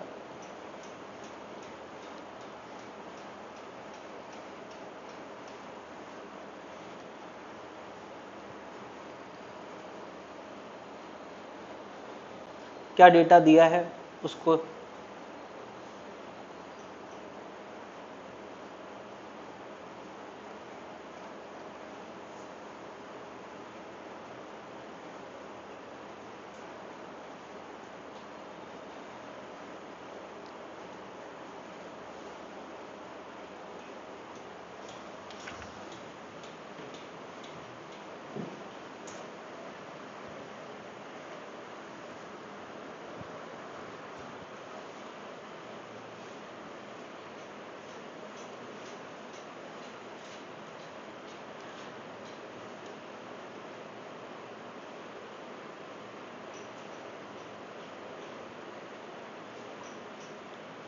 अच्छा, ये जर्मेनियम रॉड लिखा है तो ये प्योर सेमीकंडक्टर है या इम्प्योर है? हाँ, प्योर सेमीकंडक्टर है। प्योर सेमीकंडक्टर है, Ni और NH सेम होगा और वो Ni के हाँ वो बराबर ही होगा, निकालना ही नहीं भाई। तो वो 2.5 सेम ही रहेगा यार Ni, NH और Ne सब बराबर होंगे। तो सिग्मा का भी भाई ऐसे सोचो, मैं Ni स्क्वायर बराबर क्या लिखता हूं? Ne इंटू NH, दोनों सेम हो गए, Ne और NH सेम हो गए, एक ही नाम दे दो तो N square equal to Ni square, तो N तो सेम ही हो गया ना। फिर Ni का मतलब ही होता है प्योर सेमीकंडक्टर के चार्ज कैरियर्स, होल और, तो हमें NH और Ne मिल गया, Ni ही वही है, ये दोनों का काम करेगा। 2.5 अब कौन सा फॉर्मूला लगाना है, पूछा क्या गया है सबसे पहले? सिग्मा पूछा है तो तुरंत दिमाग में क्या जाएगा? सिग्मा का फॉर्मूला लगाना। अब क्या इसमें एक ही चीज है या दोनों चीजें हैं? क्या केवल इलेक्ट्रॉन है या होल भी है? इलेक्ट्रॉन होल दोनों है। कौन सा? और दोनों अलग अलग है, बराबर बराबर है। बराबर है तो कंडक्टिविटी का फॉर्मूला हमने क्या पढ़ा? Ni बाहर आ जाएगा, N इंटू ई है, mu E into mu H. ये Ni जिसको मैं कह रहा हूं वो ये है कितना? 2.5 इंटू 10 की पावर 19। म्यू ई कितना है? 0.19 और ये कितना है? 39, इसकी मोबिलिटी ज़्यादा है। चलो ऐड करो, कितना हुआ?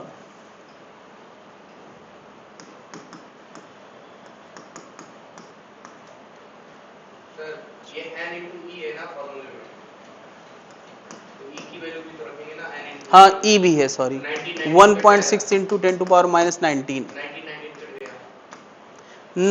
19 ऐड होने के बाद 10 की पावर 0 बन जाएगा, और 10 की पावर 0 क्या होता है? 1। मैं पूरी बात लिख देता हूँ यार, 10 की पावर 19 माइनस 19, 10 की पावर 0। अच्छा इसके अलावा कितना आया है? 0.58 इंटू 1.6। ये 10 की पावर 0 बन गया है। 10 की पावर 0 क्या होता है? 1। चलो मुझे लगता है इनको पहले सॉल्व कर लें। 25 इंटू 16, 25 2 250 150 400 400 आया, 2 विद्युत 40। 4 ही बचा, 2 डेसिमल, 2 के बाद डेसिमल। 0.58, तो 2.4 समथिंग, 2.4 समथिंग पॉइंट में आएगा, 0.2। चलो ये आ रहा है 2.32, 2.3 लिख दूं? चलो 2.3 आ गया है, सिग्मा का आंसर आ गया 2.3। देख ले आराम से। अपोजिट कर देंगे पूरा 1/2. रो कितना? 1/2.3। तुम अगर इसको लिखना चाहो 0.4 के आसपास लगभग आ जाएगा। रेजिस्टेंस, तो यार रेजिस्टेंस का फॉर्मूला क्या है? रो एल बाई, इसको रो पढ़ते हैं भाई। रो हमारा है 0.4, वही लिख दो। लेंथ कितना है? लेंथ दिया गया है 0.58 सेंटीमीटर। तो यहाँ क्या लिखूं मैं? चलो तुम लोग वैल्यू लिखो, क्या लिखें? मैं बता दूं यार, सब कुछ स्टैंडर्ड यूनिट में रखना होता है। क्या 0.58 सेंटीमीटर? तो मैं यहाँ 0.58 लिख दूं तो चलेगा? नहीं चलेगा, इसको मीटर में बदलना पड़ेगा। स्टैंडर्ड यूनिट क्या है? मीटर। तो मीटर में बदलने के लिए सेंटीमीटर -2 से मल्टीप्लाई करना पड़ता है। सेंटीमीटर छोटी यूनिट है। बिल्कुल बिल्कुल। 1 mm स्क्वायर मतलब क्या होता है? 1 mm में 1 मीटर में 1000, तो -6। यार 1 मीटर और mm का होता तो स्क्वायर लग गया ना भाई। तो एरिया की जगह क्या लिखना है? 1 इंटू 10 की पावर। यही सब गलतियां होती है भाई, बस। अब ठीक है यार, मैं मान लेता हूं सॉल्विंग हो जाएगी। नहीं होगी तो आज कल परसों कभी ना कभी हो ही जाएगी। करें, आगे बढ़ें। ये ऊपर जाएगा +6 हो गया, नीचे से ऊपर जाता है तो क्या हो जाता है? +10 की पावर 4। अब इसको 4 बार मल्टीप्लाई करते हैं। 32, 4 पंचे 20, 23, फिर से वही आ गया यार, फिर से वही आ गया यार, 0.232। भाई डेसिमल 3 डिजिट के बाद लगना है, तो ये कितना आ गया? 0.23 इंटू 10 की पावर 4। इसके आसपास आंसर आ गया। ठीक, क्या पूरी बात समझ में आ गई यार? सारे फॉर्मूलों पे हमने एक एक क्वेश्चन कम से कम कर लिया है। ठीक है, कुछ क्वेश्चन इसमें होंगे वो तुम्हें करना है, इनके अलावा भी कुछ क्वेश्चंस होंगे, करना है।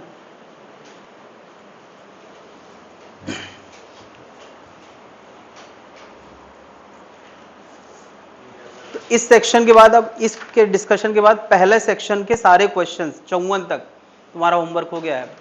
54 तक सारे क्वेश्चन होमवर्क में आ गए हैं तुम्हारे। अभी थोड़ा और आगे बढ़ते हैं, अभी टाइम में कहाँ हुआ। यानी 54 क्वेश्चन नंबर तक का तो होमवर्क हो ही गया है। अब आगे का होमवर्क आज नहीं मिलेगा, अगली क्लास में मिलेगा, लेकिन मैं थोड़ा आगे बढ़ जाता हूँ।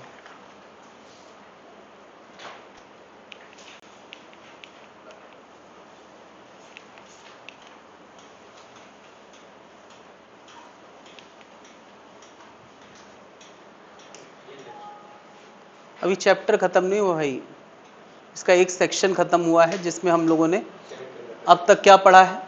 अब तक हमने पढ़ा है प्योर सेमीकंडक्टर और उसकी डोपिंग, है ना। डोपिंग के बाद हमने दो तरह के सेमीकंडक्टर बनाए, पी टाइप और एन टाइप। क्यों बनाए हैं, मकसद क्या है? क्योंकि हम चाहते हैं कि मटेरियल के अंदर कंट्रोल्ड कंडक्टिविटी हो। तुम्हें याद है यार बिल्कुल पहली लाइन जो मैंने बताई थी सेमीकंडक्टर, हम चाहते हैं ऐसा मटेरियल बनाना जिसमें हम कंट्रोल्ड फ्लो ऑफ इलेक्ट्रॉन बना सके। तो इलेक्ट्रॉन का फ्लो कंट्रोल तो हम तभी कर पाएंगे जब हम मटेरियल की कंडक्टिविटी बदल पाएंगे। कंडक्टिविटी बदलना हमारे हाथ में है अब नहीं, मटेरियल की कंडक्टिविटी। खैर अभी हमने कोई डिवाइस नहीं बनाया, अब हम धीरे धीरे मटेरियल को जान समझ गए हैं और अब इनको यूज करके हम क्या बनाएंगे, इससे एक डिवाइस बनाएंगे। यानी अभी तक हम केवल चीजों को जान समझ रहे थे और अब हम ये सोच रहे हैं कि यार इसका फायदा कैसे उठाया जाए। वो फायदा हम लोग उठाने वाले हैं पीएन जंक्शन डायोड के फॉर्म में। पीएन जंक्शन डायोड एक इंस्ट्रूमेंट है, एक डिवाइस है ना। मैं कह सकता हूं यार जितनी भी एलईडीज तुम्हें इसके अंदर पैनल के अंदर दिख रही हैं या बल्ब के अंदर दिख रही हैं या इस टीवी पैनल के अंदर दिख रही हैं, इनके अंदर जो एलईडीज है ना वो पीएन जंक्शन डायोड ही है ना। क्योंकि वो लाइट एमिट कर रहा है तो हम बोल देते हैं light emitting diode, light emitting diode. तो उसके पीछे क्या चल रहा है ये हमें इस टॉपिक में समझना है। लाइट एमिटिंग डायोड में अंदर क्या चल रहा है, एक ये जो सबसे छोटा स्क्वायर है ना, इसका बिल्कुल पास आके, दूर से तो समझी में नहीं आता, एक स्क्वायर यहां पर एक बंच ऑफ एलईडी है। एक पीएन जंक्शन नहीं है, एक स्क्वायर इसका छोटा एक bunch of PN junction diode है और वो बंच लाइट एमिट कर रहा है। उसमें कौन सी लाइट आना है वो सिग्नल से पता चलता है इसको। खैर ये हम लोगों का पीएन जंक्शन डायोड है। अरे फिर से वही आ गया।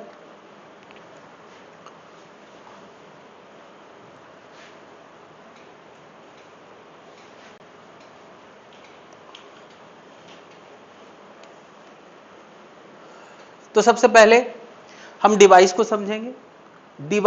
डिवाइस में बैटरी लगाने पे किस तरह से वो रिस्पॉन्ड करता है वो समझेंगे, उसका रिस्पॉन्स कैसे आता है। फिर उसकी मदद से बने हुए कुछ डिवाइसेस हैं ये इतने सारे, solar cell, light emitting photo diode, Zener diode और ये रेक्टिफायर। तो रेक्टिफायर, जेनर डायोड, ये सब इस डायोड के एप्लीकेशंस हैं। यानी इनसे फायदा क्या, वो तब तुम्हें समझ आएगा कि आखिर ये सब हम क्यों समझ रहे थे।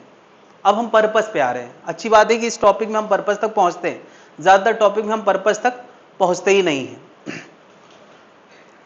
तो अभी तक हमने क्या पढ़ा यार, दो तरह के सेमीकंडक्टर, पी टाइप और एन टाइप में हमारी कोशिश होती है किन चार्ज कैरियर को बढ़ाने की, नेगेटिव। मैंने क्या किया यार, एक सेमीकंडक्टर मटेरियल लिया है और उस मटेरियल के आधे हिस्से में डोपिंग करी है अलग तरह की और आधे हिस्से में डोपिंग करी है अलग तरह की।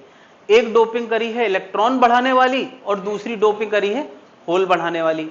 नहीं, तो मटेरियल लेवल पे इसके अंदर फ्री इलेक्ट्रॉन है और उसके अंदर खाली जगह है। खाली जगह मतलब इलेक्ट्रॉन की कमी है बॉन्डिंग लेवल पे। बॉन्डिंग लेवल पे इलेक्ट्रॉन की कमी, क्योंकि मैंने उसमें ट्राइवेलेंट मिला रखा है, यहां मैंने क्या मिला रखा है, पेंटावेलेंट। मैंने अब एटम एटम दिखाना बंद कर दिया है, जो काम की चीजें वही। एक्चुअली क्या, धीरे धीरे जैसे जैसे हम जूम आउट होते हैं चीजों से, तो अब बहुत बारीक बातें नहीं करते, ऊपर ऊपर की जिससे काम है बस उसी की बातें करते हैं। नहीं, तो एटम दिखाना बंद कर दिया, मैंने केवल चार्ज कैरियर दिखाना शुरू कर दिया है। इलेक्ट्रॉन नजर आ रहे हैं, यहाँ इलेक्ट्रॉन ज्यादा है, होल नजर आ रहे हैं। तो अगर मैं ऐसा एक ही मटेरियल के अंदर आधे हिस्से में ये आधे हिस्से में ये कर दूं तो क्या होगा। तो खैर ये मटेरियल पूरा कनेक्टेड है। तुम सोच के देखो, मैं इस दीवार के, इस बीच वाली दीवार के आधे हिस्से में सेंट डाल दूं तो क्या ये सेंट केवल यहीं रहेगा, थोड़ी देर में वहां पहुंच जाएगा, है ना। तो किसी भी मटेरियल के अंदर एक नियम, एक लॉ हमेशा काम करता है। बॉडी के अंदर तो वो चीजें भरी पड़ी हैं, बायोलॉजी वालों को ये समझ में आना चाहिए। एक प्रोसेस होता है जिसको बोलते हैं डिफ्यूजन। डिफ्यूजन क्या है कि अगर कहीं पे कॉन्सेंट्रेशन ज्यादा है, कहीं किसी चीज की कॉन्सेंट्रेशन कम है, तो हमेशा चीजें इक्वेट होने की कोशिश करती है। यानी हाई कॉन्सेंट्रेशन वाला मटेरियल लो कॉन्सेंट्रेशन की तरफ मूव करता है। ये तुमने पढ़ा होगा यार, इसको क्या बोलते हैं, ऑस्मोसिस। मुझे लगता है उसमें एक मेम्ब्रेन की बात और हो जाती है। इस प्रोसेस को डिफ्यूजन बोलते हैं। मेम्ब्रेन बीच में आ गई तो उसको शायद ऑस्मोसिस। इतनी बायोलॉजी मैंने भी 10th में पढ़ी, उसके बाद छोड़ दी थी, मुझे समझ आ गया था कि मेरे बस का है नहीं, बहुत ज़्यादा थ्योरेटिकल हो जाता है यार। फिजिक्स में क्या है, थ्योरेटिकल बहुत कम है यार। सेमीकंडक्टर थ्योरेटिकल है, मॉडर्न थोड़ा कम है। इसके बाद फिर रे ऑप्टिक्स में मैथमेटिक्स है ठीक ठाक, फिर सब में मैथ्स ही ज़्यादा है, थ्योरी कम है। हाँ बिल्कुल नहीं, ग्रेविटेशन प्योर मैथमेटिकल टॉपिक है, प्योर मैथमेटिकल। भाई पूरी फिजिक्स में नजर डालोगे तो 40 क्वेश्चन तो न्यूमेरिकल ही आते हैं, है ना। तो बहुत ज्यादा थ्योरी सुन के हमें खुश होने की जरूरत नहीं है यार, बस इतने भर के लिए कि टॉपिक कनेक्टेड लगे, हमें चीजों की समझ होना चाहिए, है ना। कोई नया ऑब्जेक्टिव कोई क्रिएट करे तो हमें पता होना चाहिए उसका जवाब कैसे निकालते। खैर, तो यार पीएन जंक्शन डायोड में हमने क्या किया है, एक ही मटेरियल ब्लॉक लिया, कुछ हिस्से आधे हिस्से में एन टाइप आधे हिस्से में पी टाइप मिलावट कर दी। लेकिन ये मिलावट करने के बाद, यानी हमने करा तो ये था, इसको मैंने अनस्टेबल स्टेट बोला है, लेकिन हम ऐसा कभी दोबारा जिंदगी में देख नहीं पाएंगे। ये जो स्टेट हमने क्रिएट करी है ये पल भर के लिए है, मतलब एक सेकंड के लिए नहीं, पल भर के लिए। तो पल भर बाद क्या हो जाएगा, पल भर बाद डिफ्यूजन होगा। जो चीज जहां ज्यादा है वो कहां की तरफ भागेगी, कम की तरफ। मैंने यहां पे यार एक सेंट डाला है, वहां पे एक मच्छर मारने वाली दवा डाली है, तो मच्छर मारने वाली दवा इधर भागेगी और सेंट उधर भागेगा, यानी कॉन्सेंट्रेशन इक्वेट होने की कोशिश करेंगी। तो यार इलेक्ट्रॉन यहां से और होल यहां से एक दूसरे की तरफ मूव करना स्टार्ट कर देंगे, जंक्शन के करीब ये प्रोसेस तेजी से शुरू हो जाएगा। अब क्या है कि जैसे जैसे यहां से इलेक्ट्रॉन खाली हो रहे हैं, सोचो इलेक्ट्रॉन खाली हो रहे हैं, तो तुम्हें याद है यार कि यहां पे ओवरऑल क्रिस्टल कैसा था, न्यूट्रल था, लेकिन उसमें फास्फोरस एटम थे कि नहीं थे। अगर इलेक्ट्रॉन खाली हो गए तो क्या इस जगह पे अब ये न्यूट्रल नहीं रह गया, ये ब्लॉक पूरा न्यूट्रल नहीं रह गया, क्योंकि उससे इलेक्ट्रॉन कम हो चुके हैं, तो कैसा हो गया, पॉजिटिवली चार्ज। और ये असर जंक्शन के करीब ज्यादा नजर आएगा क्योंकि वहीं से डिफ्यूजन होना शुरू हो गया है। नहीं, अब मुझे बताओ ये इलेक्ट्रॉन यहां से गए हैं, ऑब्वियसली यार इलेक्ट्रॉन यहां से गए हैं वहां की तरफ, क्या इसके अंदर बॉन्डिंग इलेक्ट्रॉन होंगे, वो दिख नहीं रहे हैं, इसके अंदर बॉन्डिंग इलेक्ट्रॉन होंगे जो यहां गए होंगे, वो भी इसी तरफ गए हैं। इसी वजह से तो जो मैं होल का राइट चलना तुमको दिखा रहा हूं, होल का राइट चलना, तो क्या होल कोई चीज होती है क्या, होल थोड़ी राइट जा रहे हैं, बॉन्डिंग इलेक्ट्रॉन लेफ्ट आ रहे हैं। तो यानी कुल मिला के यहां से निगेटिव की भारी कमी आई है, फ्री वाले भी गए हैं बॉन्डिंग वाले भी गए हैं। तो अगर यहां से फ्री वाले गए हैं बॉन्डिंग वाले गए हैं, तो यहां माइनस इकट्ठा होने लगेगा, और यहां कैसा इकट्ठा होने लगेगा, प्लस। तो जंक्शन के करीब एक कैपेसिटर जैसा माहौल बन जाएगा। कैपेसिटर में तुम्हें याद है दो प्लेटें होती हैं, एक में पॉजिटिव और एक में नेगेटिव। तो जंक्शन के करीब एक तरफ पॉजिटिव माहौल और एक तरफ बिल्कुल कैपेसिटर जैसा। और कैपेसिटर जैसा मैं क्यों कह रहा हूं, क्योंकि कैपेसिटर की दो प्लेटें, एक पॉजिटिव नेगेटिव, बीच में इलेक्ट्रिक फील्ड आ जाती थी कि नहीं, तो यहां भी क्या आ गई है, इलेक्ट्रिक फील्ड। ये इलेक्ट्रिक फील्ड आने से ये जो डिफ्यूजन था ना, ये स्लो डाउन होगा और फिर खत्म हो जाएगा। कारण मैं कहूं कि ये एक इलेक्ट्रॉन है, मैं इस इलेक्ट्रॉन से बात करने गया कि इस भागते हुए इलेक्ट्रॉन से मैंने पूछा भैया कहां जा रहे हो, तो उसने कहा यार यहां इलेक्ट्रॉन बहुत ज्यादा है, हम इन लोगों के साथ नहीं रहना चाहते, वहां बढ़िया है, इलेक्ट्रॉन का अपोजिट है, अपोजिट अट्रैक्ट्स।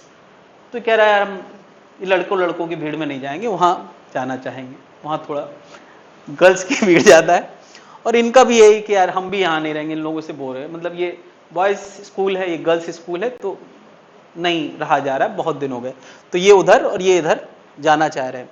तो यहाँ निगेटिव की कॉन्सेंट्रेशन ज्यादा, यहाँ पॉजिटिव की कॉन्सेंट्रेशन बढ़ने लगी है, कैपेसिटर जैसा माहौल, यहाँ इलेक्ट्रिक फील्ड। तो मैंने एक इलेक्ट्रॉन से पूछा कि भैया तुम उधर क्यों जा रहे हो, तो क्या बोलेगा, भीड़ की वजह से हम उधर जा रहे हैं। लेकिन क्या बताओ, थोड़ी देर बाद किसी दूसरे इलेक्ट्रॉन से मैंने पूछा कि तुम कंफ्यूज क्यों लग रहे हो, पहले वाला तो खुशी खुशी जा रहा था, है ना, डिफ्यूजन की वजह से, लेकिन ये इलेक्ट्रॉन कुछ मुझे कंफ्यूज दिखा, उतनी तेजी से नहीं जा रहा था, क्यों।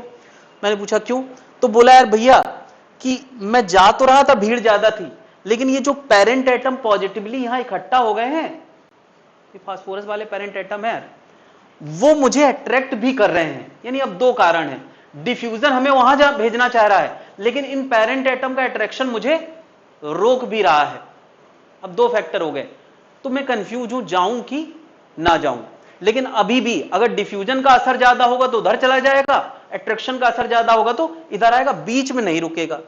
ये जो बीच वाली जगह है ना, ये नो चार्ज जोन वाली जगह है, क्योंकि यहां कोई चार्ज रह ही नहीं सकता। इलेक्ट्रिक फील्ड में चार्ज होगा तो या तो राइट भागेगा या तो लेफ्ट भागेगा। क्या ये जनता समझ पा रही है? ना तो यहां कोई होल बचेगा, भाई होल का मतलब क्या, बॉन्डिंग वाले इलेक्ट्रॉन वो भी यार शिफ्ट हो जाएंगे, ना यहां कोई। तो ऐसा रीजन जो चार्ज से फ्री है उसको हम बोलते हैं डेप्लीशन रीजन। दो देशों के बीच में एक खाली जगह छोड़ दी जाती है, नो मैंस जोन, है ना, कि वहां भैया कोई ना रहे, नहीं तो हम गलती से ये वाले या हम ये वाले कोई ना कोई मार देगा, नो मैंस जोन, है ना। ये नेपाल बॉर्डर है महाराजगंज के पास, तो सोनौली बॉर्डर वहां लगता है। तो लोग कहते हैं कि जिसको क्राइम करना होता है तो उसी बॉर्डर पे क्राइम करते हैं। तो ना इधर की पुलिस क्लेम करती है ना उधर की पुलिस क्लेम करती है, कोई तहकीकात तक नहीं होती। ये मैं क्लू नहीं दे रहा हूं, मैं बस इंफॉर्मेशन दे रहा हूं। ये तो तुम लोग सोचो, ये आइडिया तो मुझे पहली बार पता चला, है ना। तो अब क्या ये जो रीजन है इसका नाम क्या रखा है हमने, डेप्लीशन रीजन। ये नो चार्ज कैरियर जोन है, न यहां इलेक्ट्रॉन रुक सकता है, इलेक्ट्रॉन अगर आएगा तो इस इलेक्ट्रिक फील्ड की वजह से वापस वहीं चला जाएगा। अब वहां डिफ्यूजन का असर खत्म हो गया, अब असर बराबर हो चुका है, कभी ना कभी तो बराबर होगा, सीधी सी बात है। डिफ्यूजन की वजह से ये ग्रो कर रहा है, नहीं तो ग्रो करते करते कभी ना कभी इतना शक्तिशाली हो जाएगा कि डिफ्यूजन करना बंद कर देगा। यानी यार इसके जाने से उसी के खिलाफ एक माहौल पैदा हो रहा है जो जाना कभी ना कभी बंद कर देगा। यानी डिफ्यूजन अनलिमिटेड समय तक नहीं हो सकता। क्या प्रोसेस समझ में आ रहा है? इसका मतलब डिफ्यूजन थोड़ी देर में रुक जाएगा, यहां से इलेक्ट्रॉन कुछ यहां चले गए और यहां से होल, अभी भी यहां इलेक्ट्रॉन मेजॉरिटी में और होल मेजॉरिटी में, और अब किसी इलेक्ट्रॉन में इतनी दम नहीं है कि उस डेप्लीशन रीजन को पार कर पाए। यानी ये प्रोसेस थोड़ी देर चलेगा और फिर रुक जाएगा। थोड़ी देर इसके अंदर करंट बहा, कोई बता सकता है करंट कहां बहा? करंट की डायरेक्शन क्या बताओगे? राइट बोलोगे, क्योंकि होल भी राइट है तो करंट राइट, और इलेक्ट्रॉन लेफ्ट है तो भी करंट। यानी थोड़ी देर इसमें करंट बहा, कहां की तरफ? पी से एन की तरफ, पी से एन की तरफ थोड़ी देर करंट इसमें फ्लो किया। क्या ये पूरे प्रोसेस समझ पा रहे हैं? तो अब कुछ बातें यहां पे, वर्किंग मैंने समझा दिया यार, वर्किंग नोट नहीं करना है, वर्किंग तुम यार दिमाग में लेके जाओ, क्योंकि वर्किंग भूले तो सब भूल जाओगे यार। तो पीएन जंक्शन क्या होता है यार? एक ब्लॉक को पी टाइप और एन टाइप इम्प्योरिटी से दोनों से डिफ्यूज करते हैं। डेप्लीशन रीजन क्या होता है मैंने बताया, डिफ्यूजन करंट क्या होता है यहां तक मैंने बात समझा दी है। ठीक है, इतना नोट करें, फिर मैं ड्रिफ्ट करंट समझाऊंगा। पहले ये नोट करें, इसका यार ब्लॉक बनाओगे तुम्हें पेन से, ऐसा भी ड्राइंग नहीं करना है। इलेक्ट्रॉन को ई करके दिखा दो, होल को जो है गोल गोल करके दिखा दो। ये अनस्टेबल स्टेट है,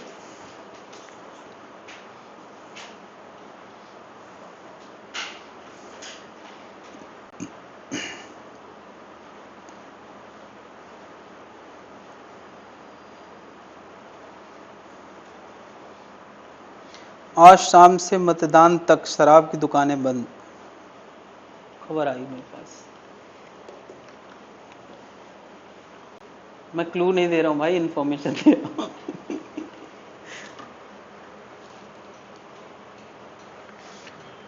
मेरे को क्यों भेजा है, मुझे तो इसी पे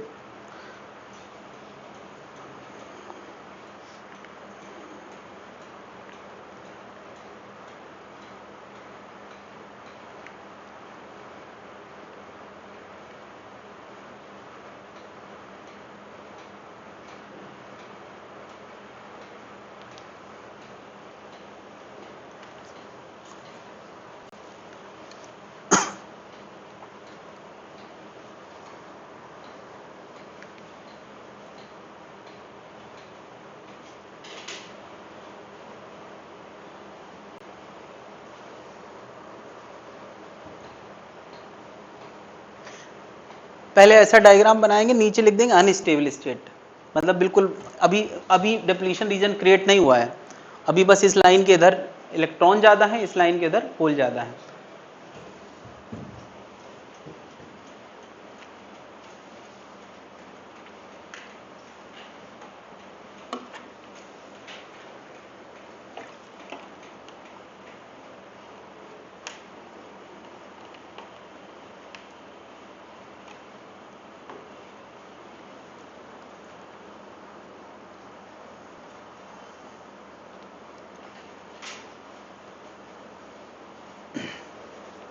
नोट कर लिया भाई?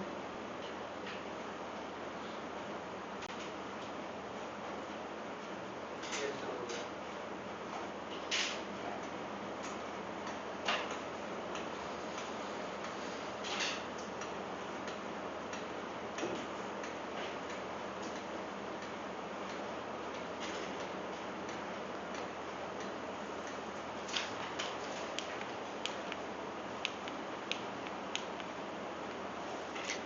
वर्किंग नोट करना चाहेंगे? वर्किंग ना नोट करो, सीधे इस पे आते हैं। वर्किंग नोट करना है। ये वाला डायग्राम बना लो, ये डायग्राम बना लो। हाँ, ये प्लस एक तरफ, माइनस दूसरी तरफ। यहाँ चार्ज कैरियर रुकेगा नहीं।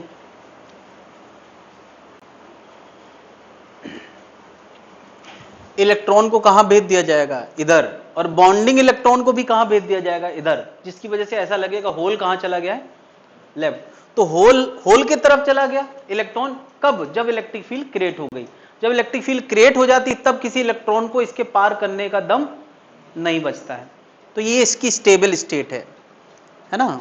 ये इसकी स्टेबल स्टेट है। अभी डायग्राम जो बनाया था वो अनस्टेबल था, और ये क्या है? स्टेबल है। अब इसमें करंट फ्लो नहीं चल रहा है। अनस्टेबल से स्टेबल में थोड़ी देर करंट चला, फिर करंट क्या हो गया? जीरो हो गया।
नोट कर लो, वर्किंग भी नोट कर लो। थोड़ा सा है, बहुत शॉर्ट में लिखा है, वरना तो वर्किंग बुक्स में बहुत बड़ी बड़ी लिखी रहती।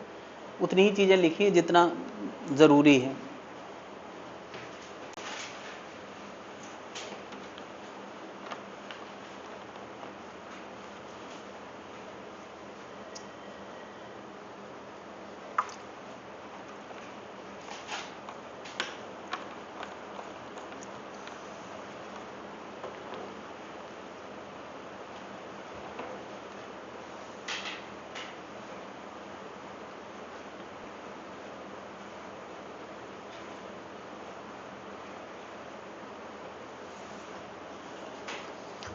majority charge carrier from p side, p वाले, and n type move towards each other। Electron majority में है, यहाँ से वहाँ की तरफ, वहाँ से एक दूसरे की तरफ मूव करते हैं।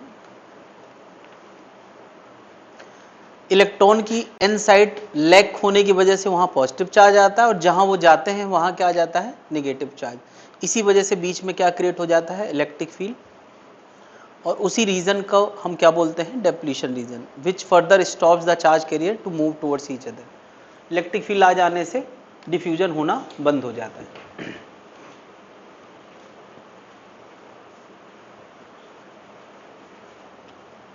पूरी बात क्लियर है या कोई कंफ्यूजन है? मटेरियल लेवल पे क्या क्या चल रहा है सोचने की बात है। ये सब इस एलईडी के एक स्क्वायर के अंदर कई डिवाइस के अंदर चल रहा है। एक साथ पैरेलल में कई डिवाइस लगते तब लाइट नजर आती। ऐसा नहीं कि एक डिवाइस है, हर एलईडी के अंदर ये चल रहा है।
अभी ये डिवाइस नहीं बना है, अभी एक मैं कहूँगी अभी एक हमें इंस्ट्रूमेंट मिला है जिस पे बैटरी लगाने पर ये काम करेगा। अभी ये काम नहीं कर रहा है, अभी तो एक तरह से थोड़ी देर करंट फ्लो होने के बाद बंद हो गया।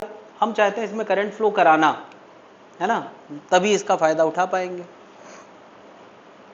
नोट कर लिया इतना? थोड़ा स्पीड बढ़ाए सभी लोग नोट करने की। इसके बाद कुछ और बातें मैंने बताई। डेप्लीशन रीजन क्या होता है? डेप्लीशन रीजन कोई चार्ज कैरियर एग्जिस्ट है ना, due to diffusion of electron from N side a layer of positive charge and negative charge create near the junction. This reason and due to the electric field no charge carrier stay at the junction.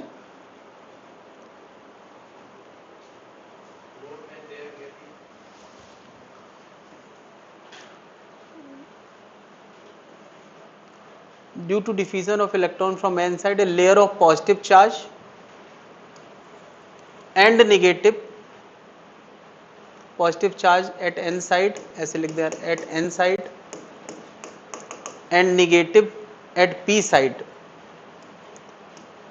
create, hence the electric field create near the junction. यहाँ full stop है। And due to the electric field no charge carrier stay at the junction.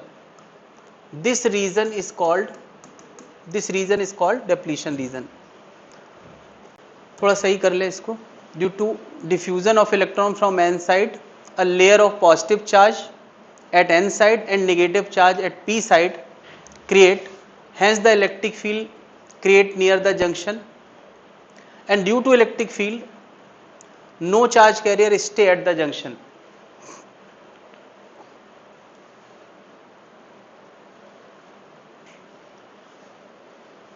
एक और चीज मैंने समझाई इसी दौरान, diffusion current क्या होता है। इसमें बताओ डिफ्यूजन करंट फ्लो किया था कि नहीं किया था? कब? शुरू में जब तक वो स्टेबल नहीं आया। तो क्या ये डिफ्यूजन करंट फर्दर हम फ्लो करा सकते हैं किसी तरीके से? इलेक्ट्रिक फील्ड ने डिफ्यूजन होने से रोक रखा है। किसी तरीके से अगर इलेक्ट्रिक फील्ड को कम या ज्यादा कर दें तो डिफ्यूजन को हम कंट्रोल कर सकते हैं। डिफ्यूजन होता क्यों है? मेजॉरिटी चार्ज कैरियर के मूव करने की वजह से, इलेक्ट्रॉन उधर जाए होल इधर जाए, उसी वजह से डिफ्यूजन करंट आता है। अब हम आगे चल के कंट्रोल करेंगे, लेकिन अभी यह समझ में आना चाहिए डिफ्यूजन करंट है क्या, किस वजह से होता है। इलेक्ट्रॉन और होल के डिफ्यूजन की वजह से होता है। On making PN junction as concentration of hole at p side and concentration of electron and n side is more, to equate the concentration electron move from towards p side and hole move towards the n side, which effectively produce a current called diffusion current. क्या बात समझ में आ रही है? Electron जहां ज्यादा है वो होल की तरफ जाना चाहेंगे, होल जहां ज्यादा है, ठीक है, उसी की वजह से जो करंट आता है उसका नाम क्या है? Diffusion current.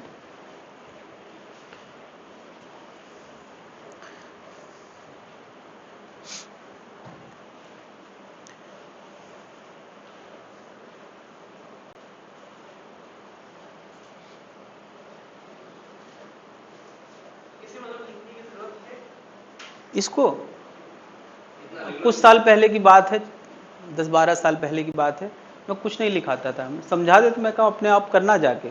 लेकिन फिर मैं जब नीट के बच्चों को ज़्यादा पढ़ाने लगा, पहले मैं आईटी के बच्चों को पढ़ाता था तो क्या ज़रूरत है, फिर जब नीट के बच्चों को पढ़ाने लगा तो पता चला कि सर नोट्स के बिना कुछ नहीं होगा, नोट्स हमको चाहिए ही चाहिए। तो धीरे धीरे मैंने भी सब कुछ बनाना शुरू कर दिया। देखा जाए तो सब कुछ मैं सीधे दिमाग में ट्रांसफ़र करने की कोशिश करता हूँ। उसके बाद सारे सोर्सेज, किताब, सब कुछ है सबके पास, लेकिन फिर भी क्योंकि वो मेरी भाषा है इसलिए लिख लो। जब मैं भाई किताब की भाषा किताब के पास है, मैंने उसी को अपनी लैंग्वेज में लिखा है, तो मे बी कि वो ज़्यादा कनेक्ट करेगा। आज से 4 महीने बाद तुम्हें सब कुछ याद नहीं रहेगा, लेकिन इस लैंग्वेज को पढ़ते ही सब याद आ जाएगा। बहुत शॉर्ट में हो सकता है, तो किताब में बहुत सारी बातें लिखी होती है, उसका जो जूस होता है निकाल के वो रखा है मैंने, सारे छिलके के फेंक दिए, तो जूस तो ले लो कम से कम। जो कम से कम शब्द हो सकते वही मैंने यूज किए, ताकि तुम्हें यह ना लगे कि यार बहुत लिखना पड़ रहा है। यही टॉपिक है जिसमें इतना लिखना पड़ रहा है, आगे नहीं लिखना पड़ेगा।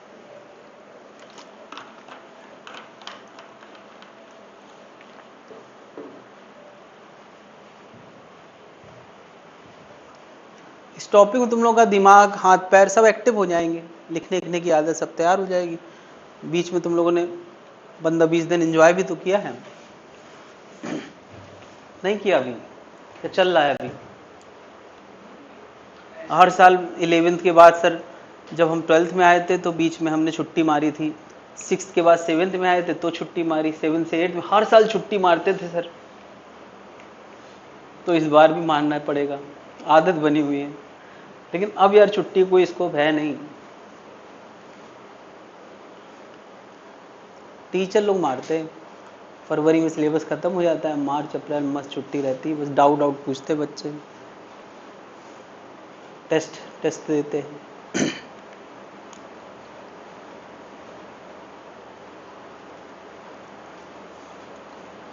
तो मैंने यार डिफ्यूजन करंट बताया, डिफ्यूजन की वजह से। तो एक चीज रह गई है, ड्रिफ्ट करंट क्या होता है?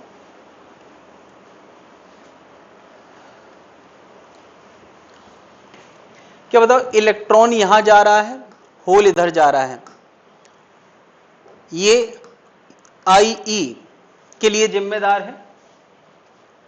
जस्ट मैं ऐसे दिखा रहा हूं, ये जो दोनों चीजें हैं, ये और ये दोनों क्या डिफ्यूजन करंट के लिए जिम्मेदार हैं कि नहीं है? इलेक्ट्रॉन का इधर जाना, होल का इधर जाना। तो क्या ये इलेक्ट्रॉन का इधर जाना, होल का इधर जाना जारी रहता है? नहीं, मैंने कहा कि एक लिमिट के बाद लगभग स्टॉप हो जाता है, जीरो नहीं होता। पता है, कोई भी मटेरियल अगर नेचर के एटमॉस्फेयर के प्रेजेंस में है जहां पे फोटोनिक एनर्जी हो सकती है, तो हम गारंटी नहीं ले सकते। हो सकता है कोई फोटोनिक पैकेट इतनी भीड़ में से, ये छोटी मोटी भीड़ है यार, इतने ब्लॉक में अरबों खरबों इलेक्ट्रॉन है, तो किसी इलेक्ट्रॉन से एक फोटोन टकरा जाए, रूम टेम्परेचर पे इतने फोटोन तो होते ही हैं, और वो इलेक्ट्रॉन इस इलेक्ट्रिक फील्ड को पार करने में सक्षम हो जाए, उसके अंदर क्या बढ़ जाती है? Kinetic energy. फोटोन खा के इलेक्ट्रॉन काइनेटिक एनर्जी बढ़ा देता है। वो पहले कंडक्शन लेवल पे था, लेकिन वो और ज्यादा कंडक्शन लेवल पे आ गया, और ज्यादा एनर्जी, और उतनी एनर्जी पाके वो यहां पार कर सकता है। नहीं हो सकता पार कर जाए?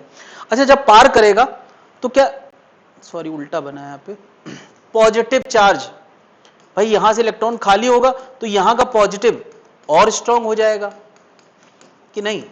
भाई इलेक्ट्रॉन खाली होगा तो यहां का पॉजिटिव और स्ट्रांग हो जाएगा। क्या बताओ, यहां का पॉजिटिव और नेगेटिव स्ट्रांग होने से बीच में जो इलेक्ट्रिक फील्ड का माहौल है वो भी बढ़ेगा या घटेगा? बढ़ जाएगा, सीधी सी बात है। इलेक्ट्रॉन के डिफ्यूजन की वजह से ही तो ये फील्ड बढ़ी थी। अगर किसी ताकतवर फोटोन को खा के कोई इलेक्ट्रॉन और चला गया तो इलेक्ट्रिक फील्ड और स्ट्रांग हो जाएगी। अब जरा हम इस इलेक्ट्रिक फील्ड वाले रीजन में यहां की बात करते हैं। यहां क्या है? यहां क्या है भाई? यहां भी तो मटेरियल है जंक्शन के पास, लेकिन यहां कोई चार्ज कैरियर नहीं बचा, एटम तो है ना। उन एटम में ना तो होल है ना तो फ्री इलेक्ट्रॉन है, वो दोनों नहीं है। ये वाला टॉपिक मैं अगली क्लास में फिर से थोड़ा सा रिपीट करूंगा, क्योंकि मुझे पता है कि इस टॉपिक को एक बार दिमाग में नहीं बैठता है। आज पहले एक बार तो क्लियर कर लें, इस जंक्शन के बीच में एटम्स हैं, ना फ्री इलेक्ट्रॉन है ना होल है। क्या मैं कह सकता हूं इलेक्ट्रॉन ही नहीं है? जैसे मैंने, बॉन्डिंग इलेक्ट्रॉन है कि नहीं है?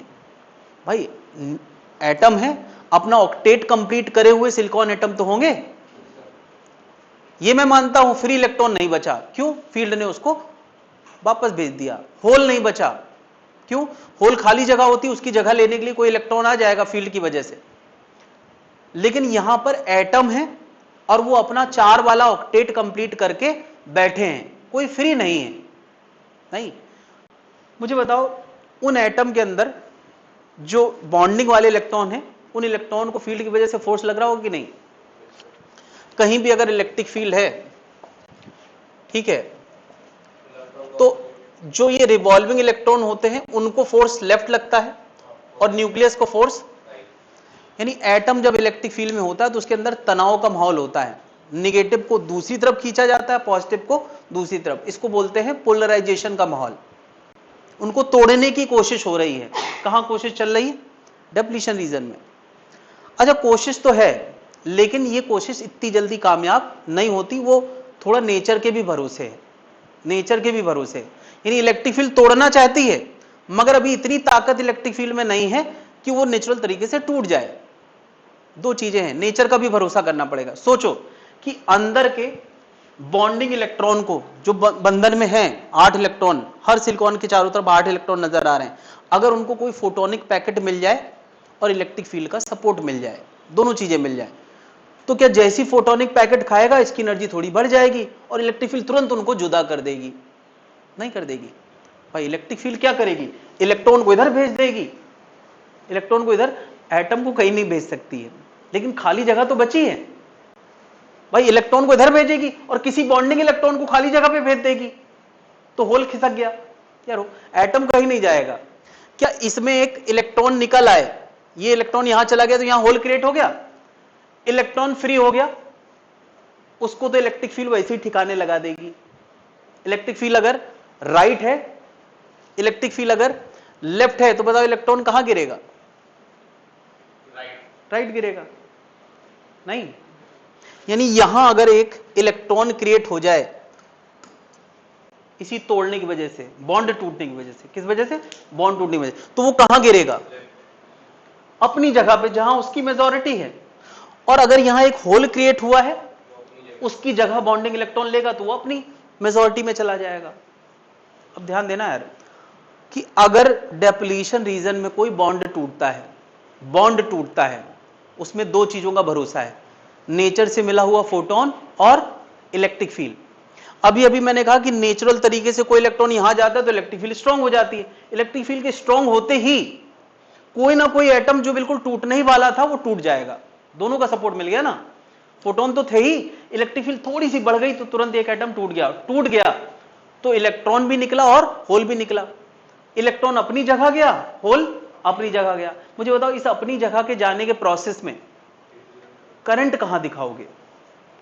एक मिनट देखो, इलेक्ट्रॉन जब डिफ्यूजन की वजह से जाता था तो अपनी जगह नहीं जाता था, अपोजिट जगह जाता था, तब करंट में आई डिफ्यूजन दिखाता था, राइट? नहीं, अब जरा देखना, इलेक्ट्रॉन इधर गया, इलेक्ट्रॉन को मत देखो, होल को देखो। होल बड़ा सही बोलता है, जहां जाता है वही करंट होता है। क्या होल इधर आया था डिफ्यूजन की वजह से तो करंट इधर था, अब होल उधर गया है तो क्या आई ड्रिफ्ट होगा कि नहीं? यानी अब दो करंट है, एक है पार करने का दम हो तो पार कर जाओ, वो डिफ्यूजन करंट है, और एक है कि अंदर बॉन्ड टूटेगा तो करंट फ्लो करेगा, वो ड्रिफ्ट है। दोनों का अमाउंट आमतौर पे बराबर होता है। यानी इस डिवाइस में अभी नेट में कोई करंट नहीं है, लेकिन ड्रिफ्ट भी है और डिफ्यूजन भी बहुत हल्का सा। Due to thermal energy and electric field push, electron hole pair generate in the depletion region. नहीं, electron move towards the N region and hole move towards the p region, hence the effective current flow in the from n to p which is called drift current। इसको breaking of bond भी कह सकते हैं, है ना यार? push and electric hole pair generate, है ना?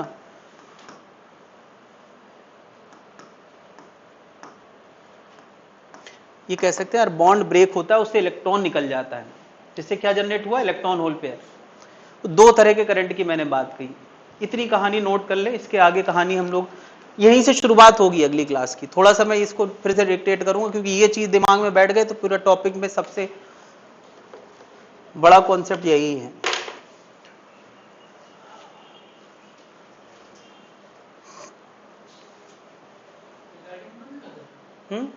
हाँ, रिकॉर्डिंग